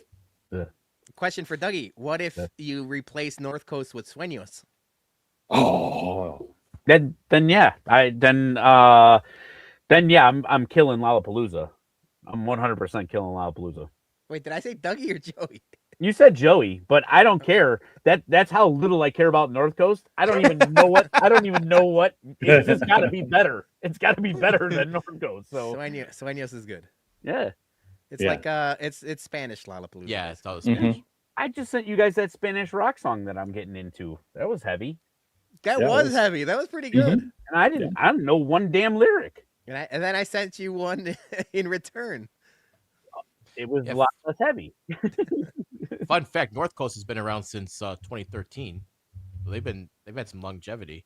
Okay. So I am going to I'm going to marry North Coast. Mhm. I'm fucking Riot Fest, and I'm killing Lollapalooza. Lala doesn't do it for me anymore. Mm-mm. Riot Fest always got a good acts. North Coast, I'm marrying just for the nostalgia. It used to be a combination of like rap and club music. So Mhm. they like Wu-Tang Clan was a headliner one year. Nas was a headliner, but then you could go over had Nas and then go see like fucking Deadmau5, Yeah. at the Nas- same time. Nas going to be at Riot Fest this year. Yeah. Yeah. So I mean, like that. I like that old school like North Coast. So that's just nostalgia for me. So that's marrying North Coast on that. All right. Next up, we're gonna go back to the beers. Marry, fuck, kill. Miller Lite, Bud Light, Coors Light. All right. Yeah, this isn't even close. I'm killing Bud Light. I've never been a Bud Light guy. The rice just fucks with my brain. I'm gonna marry Miller Lite. That's my standby. If it ain't High Life, I'll go Miller Lite. And then I'll fuck with some Coors Lights. Yeah, Yeah. I'm going mountain, cold mountains. That's what I'm marrying. That used to be long time ago. The summer staple is the mountains are cold. We're drinking Coors Lights. I'm fucking Miller Lite and I'm killing Bud Light. Bud Light is the worst of these three beers. Sorry, Matt Crawford. Sorry to Matt Crawford, OG Bum Cartel member. But yeah, I don't like them. Yeah, I'm right in line with pretty much with you guys. I'm going to kill Bud Light. Can't stand it. Headache waiting to happen. Mm-hmm. But I'm going to F the Coors Light for their Blue Mountain tops, and I'm going to marry Miller Lite. Some great tasteless fillings. Mm-hmm. GTLFs. Yep. I am marrying Coors Light. I am fucking Miller Lite, and I'm killing Bud Light. Bud Light's the worst. Yeah. We got another super chat. Hell yeah, from Pedro, Pedro. my man. You know what? I'll let Joey, you gotta say fuck cornhole. Beer pong garage edition with actual beer cups all day, and let's acknowledge the tribal chief Roman Reigns. Joey, All right. Fuck cornhole, beer pong, the garage edition with actual beer and cups all day. And let's all acknowledge the tribal chief, Roman Damn. Reigns. $5 ad reads now. Yeah. Thank you, Pedro. Much appreciated, bro. all right. Next up, marry, fuck, kill. Vacation destination: the beach, a lake house, or the mountains. All right, I'll go first. It's easy for me. If I'm thinking summer, I'm thinking lake house. Lake house is the way to do it in the summer. I like we do Michigan. Last year we did Geneva, which was cool, but too fancy for my blood. But yeah, I'd rather be on a lake than in the ocean. So I'm marrying lake. Now, if this was winter, it's a different story. That's when we're going, beach side. But I'm marrying the lake house. I'm fucking the beach. I have no business and I have no interest of going to the mountains. Fair. All right. I am going to marry the lake house as well. Vibes are always immaculate. I am going to fuck the ocean. And yeah, I will do some nature type shit like mountains and all that good stuff, but like it's got to be really nice out. It's got to be perfect conditions in flat ground. Like immediately, whenever I think of hiking, I think I'm going to be like James Franco and have to cut my arm off at some point. And I don't want to do that. Yeah, that's the thing. When you're talking mountain, you're talking no flat ground. No, you're talking no flat ground. You're talking, animals coming out of nowhere at you. Like that's not enjoyable. I don't want to die.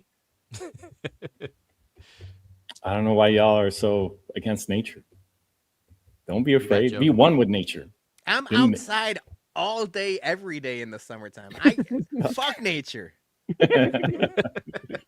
As if Ace Ventura, Pet Detective, didn't, teach us anything about nature. Well, I mean, being a Tennessee boy that I am, and a Rocky Top, Tennessee volunteer at that, I'm marrying the mountains. There's nothing greater for me than being up in the Smoky Mountains, which, knock on wood, I'll be there for my nephew's baby girl's birth, the beginning of July, here coming up next month already. So I'm planning on a quick road trip to my mountains, and I will text y'all when I'm on top of Rocky Top. There?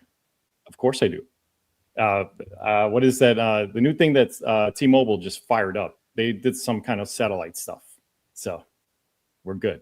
So I'm going to marry the mountains. Water with me, I joked about it last week. Y'all know I can't swim. So I can go either way here with the beach or with the lake house. I think the lake house for me, though, because of the more greenery, obviously, that are around, I'm more of that. That's more my vibe. So I'll F the lake house. The beach, I love a good beach for a little bit, but Dougie, as you know from personal experience, I get a red belly every now and then. I'm not good in the sun at all. I'll burn in like 5 minutes crisp. So I'm gonna kill the beach. All right. My brother-in-law lives in Denver, and every time we go out to visit him, he's like, "Hey, you guys want to take a hike?" I'm like, "Absolutely fucking not." No, you take a hike. Yeah, I will be at the bar. Yeah. Coors Light. Give me the Coors Light. I'll go hang out here. This is outside of Denver, Golden Mill. Really cool spot. Plug. If you've never been to Golden, Colorado. So I am killing the mountains. I am fucking the lake house, because even though it is nice and peaceful, but despite the mosquitoes, and I'm marrying the beach. I love. Give me a beach chair, some margaritas, daiquiris, and an umbrella. I'll send you some free feet. I'll go in the ocean for a bit. And I'm marrying the beach. All right. Love it. Next up, we're going to go with water activities. Marry, fuck, kill. Pool, slip and slide, sprinkler. All right. Are we talking this specific kiddie pool or like any pool? Any pool. All right, that makes a difference. Yeah. All right. I'm marrying the pool. I am fucking the sprinkler, but I'm fucking it under protest because I have a weird thing where I don't like my feet being wet in like grass touching them. Yeah. Like it was just always, I felt like every time my dad put this thing out, he had just finished cutting the grass and didn't catch the lawn. And it's just like grass all over my feet. Like that wasn't a thing for me. But the reason why that didn't get killed and the slip and slides getting killed, dude, I've had so many times where slip and slide, it's just one rock underneath that thing, and it will change your perspective of everything you've ever done on a slip and slide. Slip and slide can die. Slip and slides. I might have to bum of the week Crocodile Mile. Because that commercial was so fucking awesome. Oh, it was so you cool. Run, you slide, you hit the bump, and you take a dive. And everybody wanted a fucking Crocodile Mile. And I remember one of my cousins got it, and then we got one. And I'm like, holy shit, I'm going to have a fucking fun-ass summer. And then you slide on it one time and realize this is a fucking death trap, and I have no part of this. I'm like, I got a fucking soccer career to take care of. I ain't fucking sliding on this goddamn thing. It's the worst thing in the world. I'm killing the slip and slide. I'm marrying the pool. The pool's awesome. My in-laws got a pool. We go there a couple times a year. It's the best. And the sprinkler's a fun time. I would have changed it. I think we've actually done something similar. The fire hydrant. Did you guys live in a neighborhood Yes. Back when we still lived on Rockwell, we had somebody, I won't narc, but somebody would open up the pump every summer, and then you're just like fire hydranting it up. That's the best. That's better than a pool membership. It's just dirty street water and a fucking fire pump. Yeah, I'm gonna marry the pool here, especially if I can have like a little bar cart on the side, because I love me a good, swim up pool bar. Um, I will F the sprinkler only because of what you just said, Peter. Nostalgia of that fire hydrant, and if the sprinkler is as close as I can get to that feeling again, I'm gonna F with that. And yeah, slip and slide for me, nah, it never was a thing. Being so tall and trying to slide, I was always like you're saying, I was always crashing down on that thing, and I'm waking up the next day with bruises all over. So no. Yeah, I'm with you guys. Straight across the board. I remember when I bought my house, in Bridgeview. I was like, oh, you know what? I can't build a pool. I'm just gonna get a slip and slide for the summer for summer parties. Yeah. Not realizing that your grass needs to be perfectly smooth and soft. And the first time I went down in it, I caught some hard soil, and it cut me up. And I'm like, this was the worst fucking mistake of my life.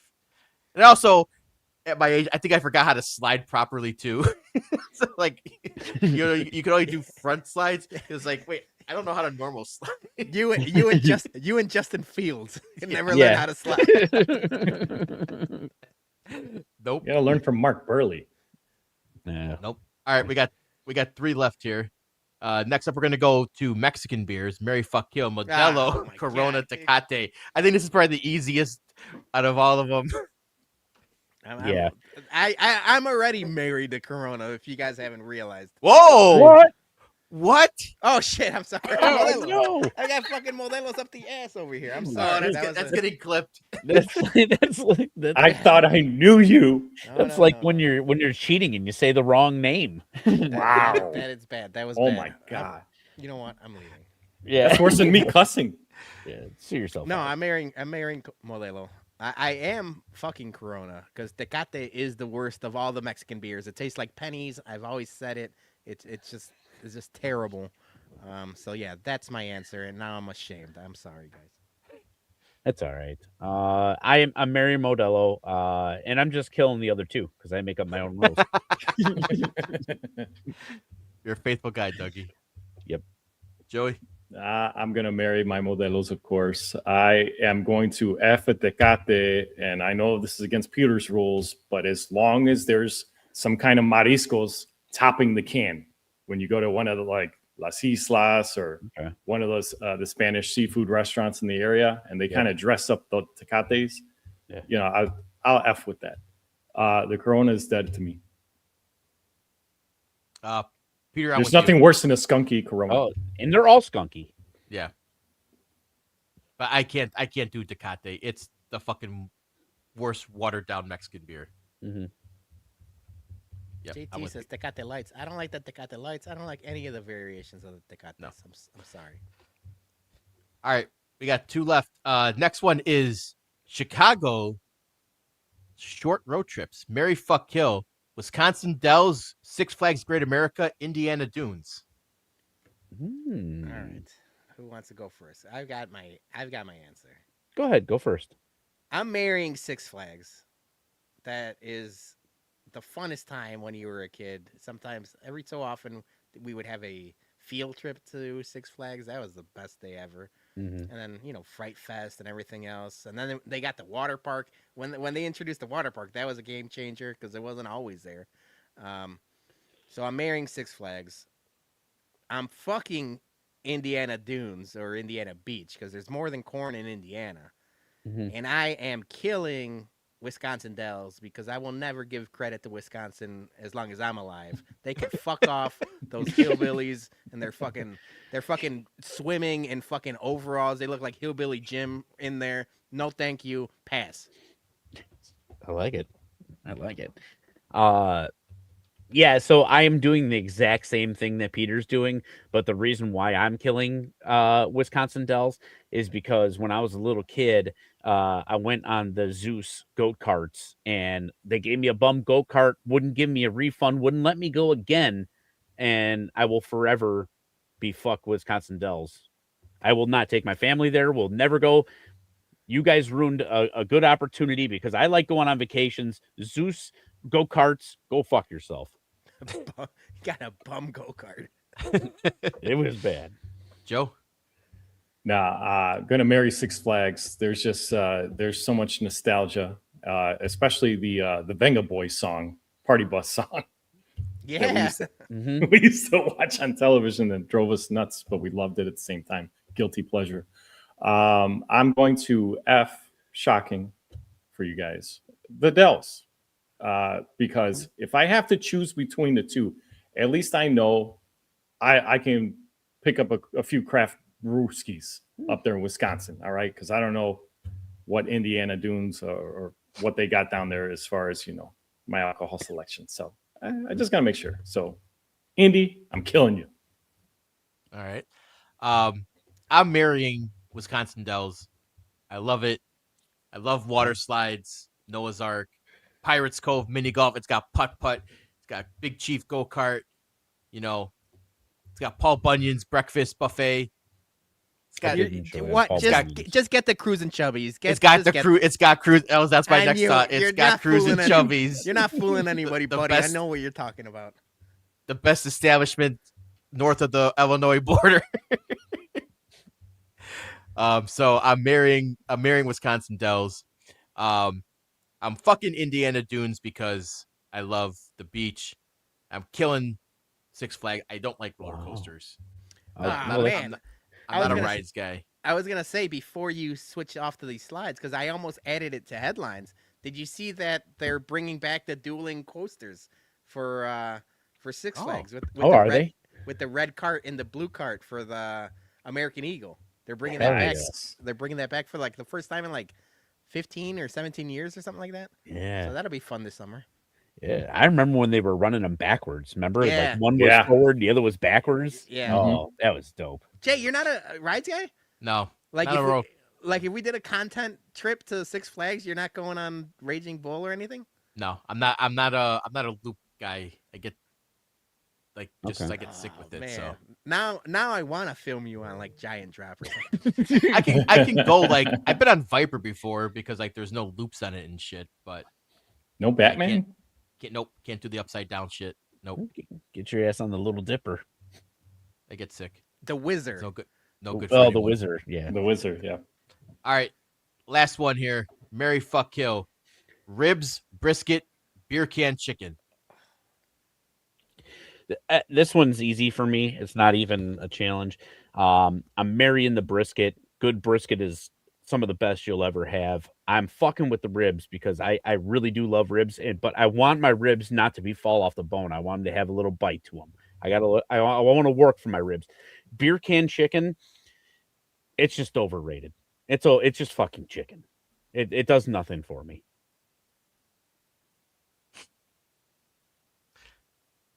Joey, Peter. I'll go next. And Dougie, I'm going exactly in your line for many of the same reasons you just said. The beef brisket obviously is the perfect marriage partner. There's just so many variations of different kinds of meats that, you get the brisket the right way, the right sear, the right everything, the right bark on it, man. Roof. I'll be barking. And and I'm effing them ribs because you know why? There's so many great ways to glaze them, So that's why. It keeps it risque and interesting, promiscuous with them ribs, the way that you dress them or undress them for that matter. I'm killing the chicken because it's just, Doug, you said it's just chicken. Mm-hmm. So I agree with you that it is just chicken. So I'm going the same way you're going. The first time I had beer can chicken was at our buddy Tom's place, Jason. I remember he did a mean beer can chicken. I'm like, this is fantastic. But as good as chicken is on the grill, it's not better than the Jewel's rotisserie chicken for like $6. Yeah. Like I'd rather, instead of going through all the process and sticking a fucking beer up its ass, just go to Jewel and buy a rotisserie chicken. I'll buy two and call us a day. So I'm killing the chicken. I'm marrying the brisket. Brisket is, anytime I go to barbecue places, we've been all over. We've been to Austin. We've been to Franklin's. Whenever I go to a good, that's how you test the barbecue places, how good their brisket is. Mm-hmm. You could do a bunch of different things, but I always go brisket. So I'm marrying that, and then I'm fucking the ribs because I could I could do damage to a good set of ribs. All right, I'm killing beer can chicken, kind of like all the same reasons you guys said. I am flipping it. I'm marrying ribs. Okay. Because I love good ribs, especially if they fall right off the bone and you plump. Or you get a nice little dry rib like Memphis style, like rendezvous ribs. I love a good rib. I'm fucking the brisket, but I'm fucking it very, very dirty and doing unspeakable. This isn't missionary. This is porno style. One You're night muted, stand, Peter. never seeing her again. Peter, you're muted. No, I just said sloppy style. I like that. Yeah. So Yeah. that's I'm fucking that brisket, but it's not gonna be pleasant at all. So all right, that was Mary Fuck Kill for Summer Thangs. Hope you I guys like it. all enjoyed them. That was fun. Yeah. Yep. All right, it's time to close the show and bum some people, guys. I think he's a bum. I think he's an absolute bum. You call me a bum? My man, I take that with pride, with honor, that I'm a bum. I'm the king of the bums, baby. Because you're training like a damn bum, you know that? Bum. A bum. All right, our listener bums and everybody's first up to my wife. She's dropping some bumps this week. She's got a few. Everyone involved in this Bears Stadium debacle, nothing new, but this is embarrassing. It 100% is. Everyone who chants Green Bay sucks when we're not even playing a Wisconsin team. It's happening at every sporting event. And you know what? I gotta say, like, if we're not playing a Green Bay team or a Wisconsin team, we don't need the Green Bay sucks chants. Even though we all know they suck. Let's focus on the team that we are beating. And this tarps off crap. No one wants to see that. Put your shirt on. I can't wait for the fad to end. I'm over it. Although I did tweet a Southpaw tarpless calendar would make the White Sox $1 bajillion. So you're welcome, White Sox. When you can afford actual baseball players because Southpaw took his shirt off, you can thank idea guy here. Brooks, if you're listening. Yeah. Next up, Adam Nitz, MVB, the whole starting rotation. Yep, except for tonight. Except for Sandlin tonight. Yeah. Yeah. Bum of the week, AJ Hinch or Dominguez again. I missed the reference to this. Sir, I think he's bumming Sir Anthony Dominguez, right? I mean, Yeah, AJ but- Hinch. Everyone wanted AJ Hinch as a manager, and I'm glad we got Will Venable. I'm in on the. Sign me up, P1 Will Venable fan. All right, next up, Jeff Bartlett, MVP, AJ Hinch for pulling his starting pitcher after the 6th inning and just 65 pitches yesterday. Okay, so there we you go. Next up, Gerald Sullivan, MVP, my wife for taking our oldest to her club soccer game on a Sunday morning in Lake Villa and then going to Wisconsin to bring me home some New Glarus. That's a very lovely gift and very generous for doing the trek. All right, so Joey, you teased it. You said, I'll get myself some craft beers. Jason, you always send out the bat alarm when you're going up to Wisconsin. And anybody needs some New Glarus. And I, for the longest time, was along the train of the Moon Man is better. Mm-hmm. I have changed my stance on that. I'm back on the Spotted Cow. I think Spotted Cow is now better than Moon Man now. Uh-oh. We'll talk after the show. Try it. I love them all. I mean, you're a now known Corona guy, so we're No. It is. We've all had slips of the tongues. Yeah. I mean, I'll have to give it another shot. Let's put it that way.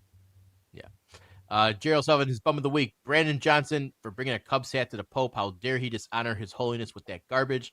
We're going to get into more in a little bit. So next up, Cindy Brown, MVPs. The White Sox current winning streak, which is over.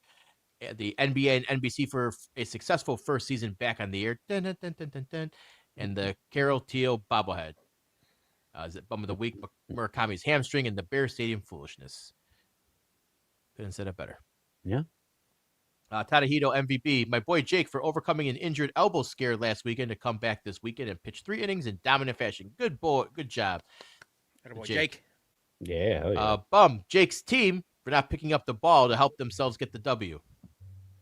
That's what happens. Baseball's, they say it's a team sport, and I, I was just singing Will Venable's praises 2 tweets ago. And now Tadahito is throwing the rest of the team under the bus here. That's not good coaching, or we can't be doing that. We got to get them, better luck next time, guys. next up, Mike, MVB, Torrey Taylor for the autograph. He does like autographs. Yeah. Bum of the week, Torrey Taylor, because Wendy was gushing about his accent. This Watch is, out. See, this is the problem. We talk about this all the time when Schriffen is at the tailgates. The wives come fluttering around like mosquitoes or like moths to a flame. It's a problem. And yeah, Torrey Taylor, handsome dude. Careful. And he's got the accent. Yeah, Aussie. But careful. speaking of handsome, I don't know. Mike's got on a pretty handsome shirt in that photo. That's I might true. say. Yeah, MVB Mike. That's true. Next up, King S MVB getting to play golf. Yes. Always good. Bum of the week, having to work to make a living. Couldn't Yes. agree more. The working man is a sucker. Yep. Next up, JT, bum of the week. People that criticize White Sox fans based on attendance, do they understand we are fans and not the marketing team? That is true. And we're coming back, though. Attendance is popping back up. It's a couple 30,000 games Yes. past weekend. So love to see it's the park full again. MVB, Chris Getz. I said he's getting his flowers. Is that from Super Troopers? No. No, that that's outfit? The Office Space. Office Oh, Space. Office Space. You got enough flair? Got I enough was thinking enough of the flair. shenanigans. Oh.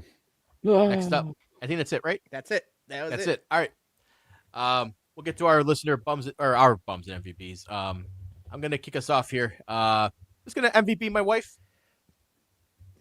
for just being good and supportive.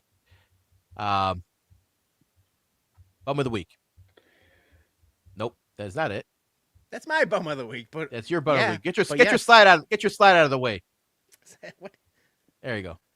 9% of you who voted on Barstool Chiefs poll of who is the best owner in Chicago and selected Jerry and Michael Reinsdorf. I really want to meet these 9% of the people who think that Jerry is the best owner in Chicago.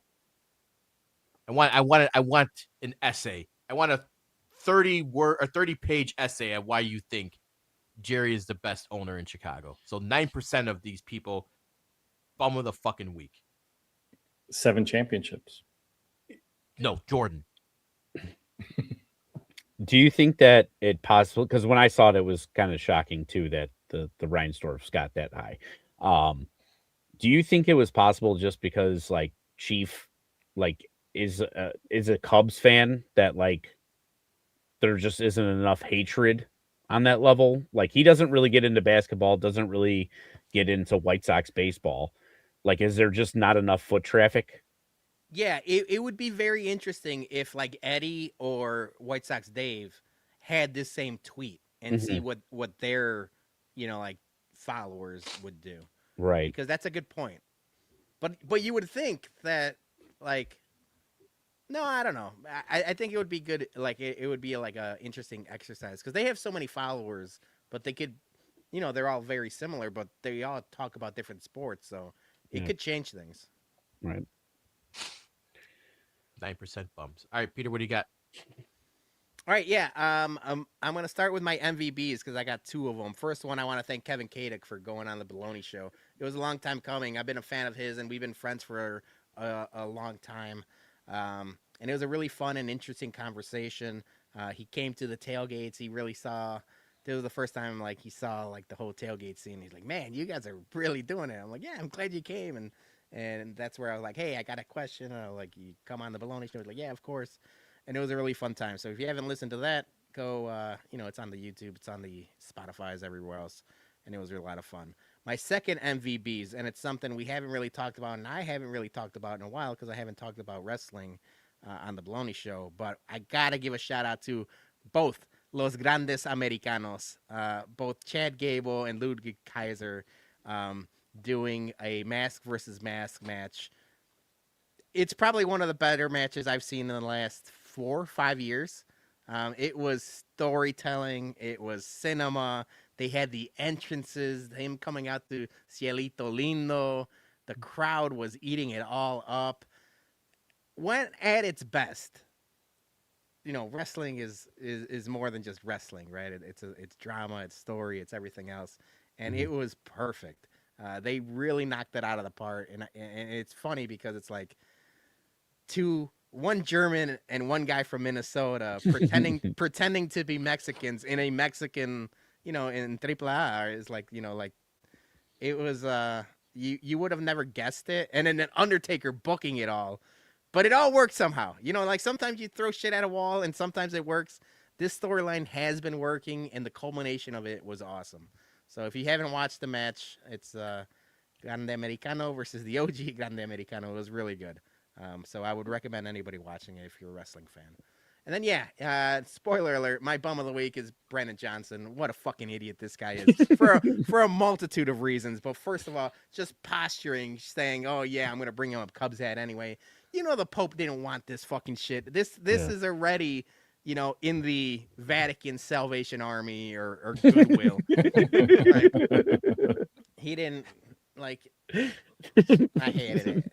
And then the last of our terrible AIs. I had to fix it for him. Like he should have just gave him a Chicago Sports Bums Pope Bums shirt because you can find that at Shy Sports Bums, thatbigcartel.com. Much better picture, in my opinion. Yep. All right, Joey, what do you got? I don't have any bums this week other than obviously that one. That's a big unanimous one for a lot of us in Chicago. Peter, you hit that out the park, and Jerry O'Sullivan did too. So MVBs, our wives really put up with the three of us and Johnny too, right? With Missy. Sandy has deserved to have a date weekend with her hubby for quite some time now. So we want to make sure we did something both for a complete weekend, a Saturday and Sunday. So I'm going to MVB my wife for putting up with my year-long shenanigans and stuff. And she's a trooper and always there and supportive. Took her to see one of our favorite female Latin vocalists ever of all time, Laura Pausini at Rosemont Theater on Saturday. It's only the third time in 32 years of performing that she's been in Chicago. Wow. And she rocked the sold-out show. She sang for over 3 hours. She was singing, obviously, all of her cult hits from the last 30 years. She was banging out Bad Bunny. She did a Bad Bunny song. So that's her new album. Yeah. Sorry. When I heard banging out Bad Bunny, I was like, good for her. No tan allá. Okay. Pero, no, shout out to her. She is in the Latin music world, and she's Italian. She's from Italy. She sings in like half a dozen languages also. So kudos to her. An amazingly accomplished artist in this world. So Sandy said that Laura Pausini is coming to Chicago. You're going to take me. I took it as a threat. So I'm like, no, I'm taking you. Don't worry. And then shout out MVBs also. Yesterday we were at Moreno's Liquors. Our guy Mike Jr. over there had a special private barrel release of Tequila Cascawin Añejo that he went down into Mexico and picked a very, very unique Añejo expression. And it was sold out within 20 minutes. So it was very well worth standing in line for about an hour. And he looks out for his longtime supporters. So I'll just say that. And then obviously his team at Ositos Tap, we enjoyed some of the regulars there. They consider us regulars, Sandy and I there now too. So kudos to the team over there. They always a great time. So yeah, MVB, the wife. Nice. All right, Dougie, take us home. All right. I don't have a bum this week either. But just short and sweet, my MVB. My wife Mary, obviously it's her birthday today. I can't thank her for all she does for us, the family, everything. This is the best, and she deserved everything that we did this weekend and everything we didn't do this weekend. We just chilled out and just kind of detached and had fun and really just had us time. So, yeah. So happy birthday to her. Love you. Thank you for everything. All right. Yes. Happy birthday, Mary. Happy birthday. Happy birthday. All right, Peter. What's on the Baloney Show this week?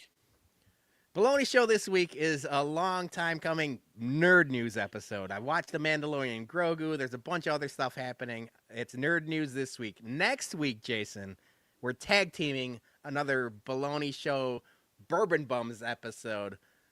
We've got Davy Jones of House Suntory. He's going to, before the Whiskey at Comiskey tailgate, he's going to talk to us all about Japanese whiskey. This is going to be a really cool learning experience for everybody. Very cool. I've dabbled with Scotch. I've, of course, dabbled with American whiskey, but I've never really made the jump to Japanese whiskey. I've had Onika from the barrel or Hibiki, but I really want to deep dive with him on what makes everything different. And it'll be good to have this right before our tailgate on Sunday or on Saturday. with House Suntory. So that'll be June 10th. And then just locked in June 17th, we got Matthew Wehel. You guys know him from TNA Wrestling, former NXT guy, former WWE guy, former vaudevillain. He's really into content creation and really into whiskey as well. So we're going to tackle a bunch of topics. We're going to talk wrestling. We're going to talk whiskey. We're going to talk about content creation and the new podcast, the Rebooked Wrestling Podcast. I'm really excited for the next couple weeks of the Baloney Show. So it'll be a fun time. Yep. All right. We want to thank everyone who liked to comment in Super Chat. We appreciate you all. Want to thank the BumCast presented by Circa Sports Illinois. Make sure you RSVP for a tailgate Whiskey at Comiskey June 13th. And until then, we'll see you guys next week. On actually Wednesday. BumCast next week. Have a good one. Go Sox.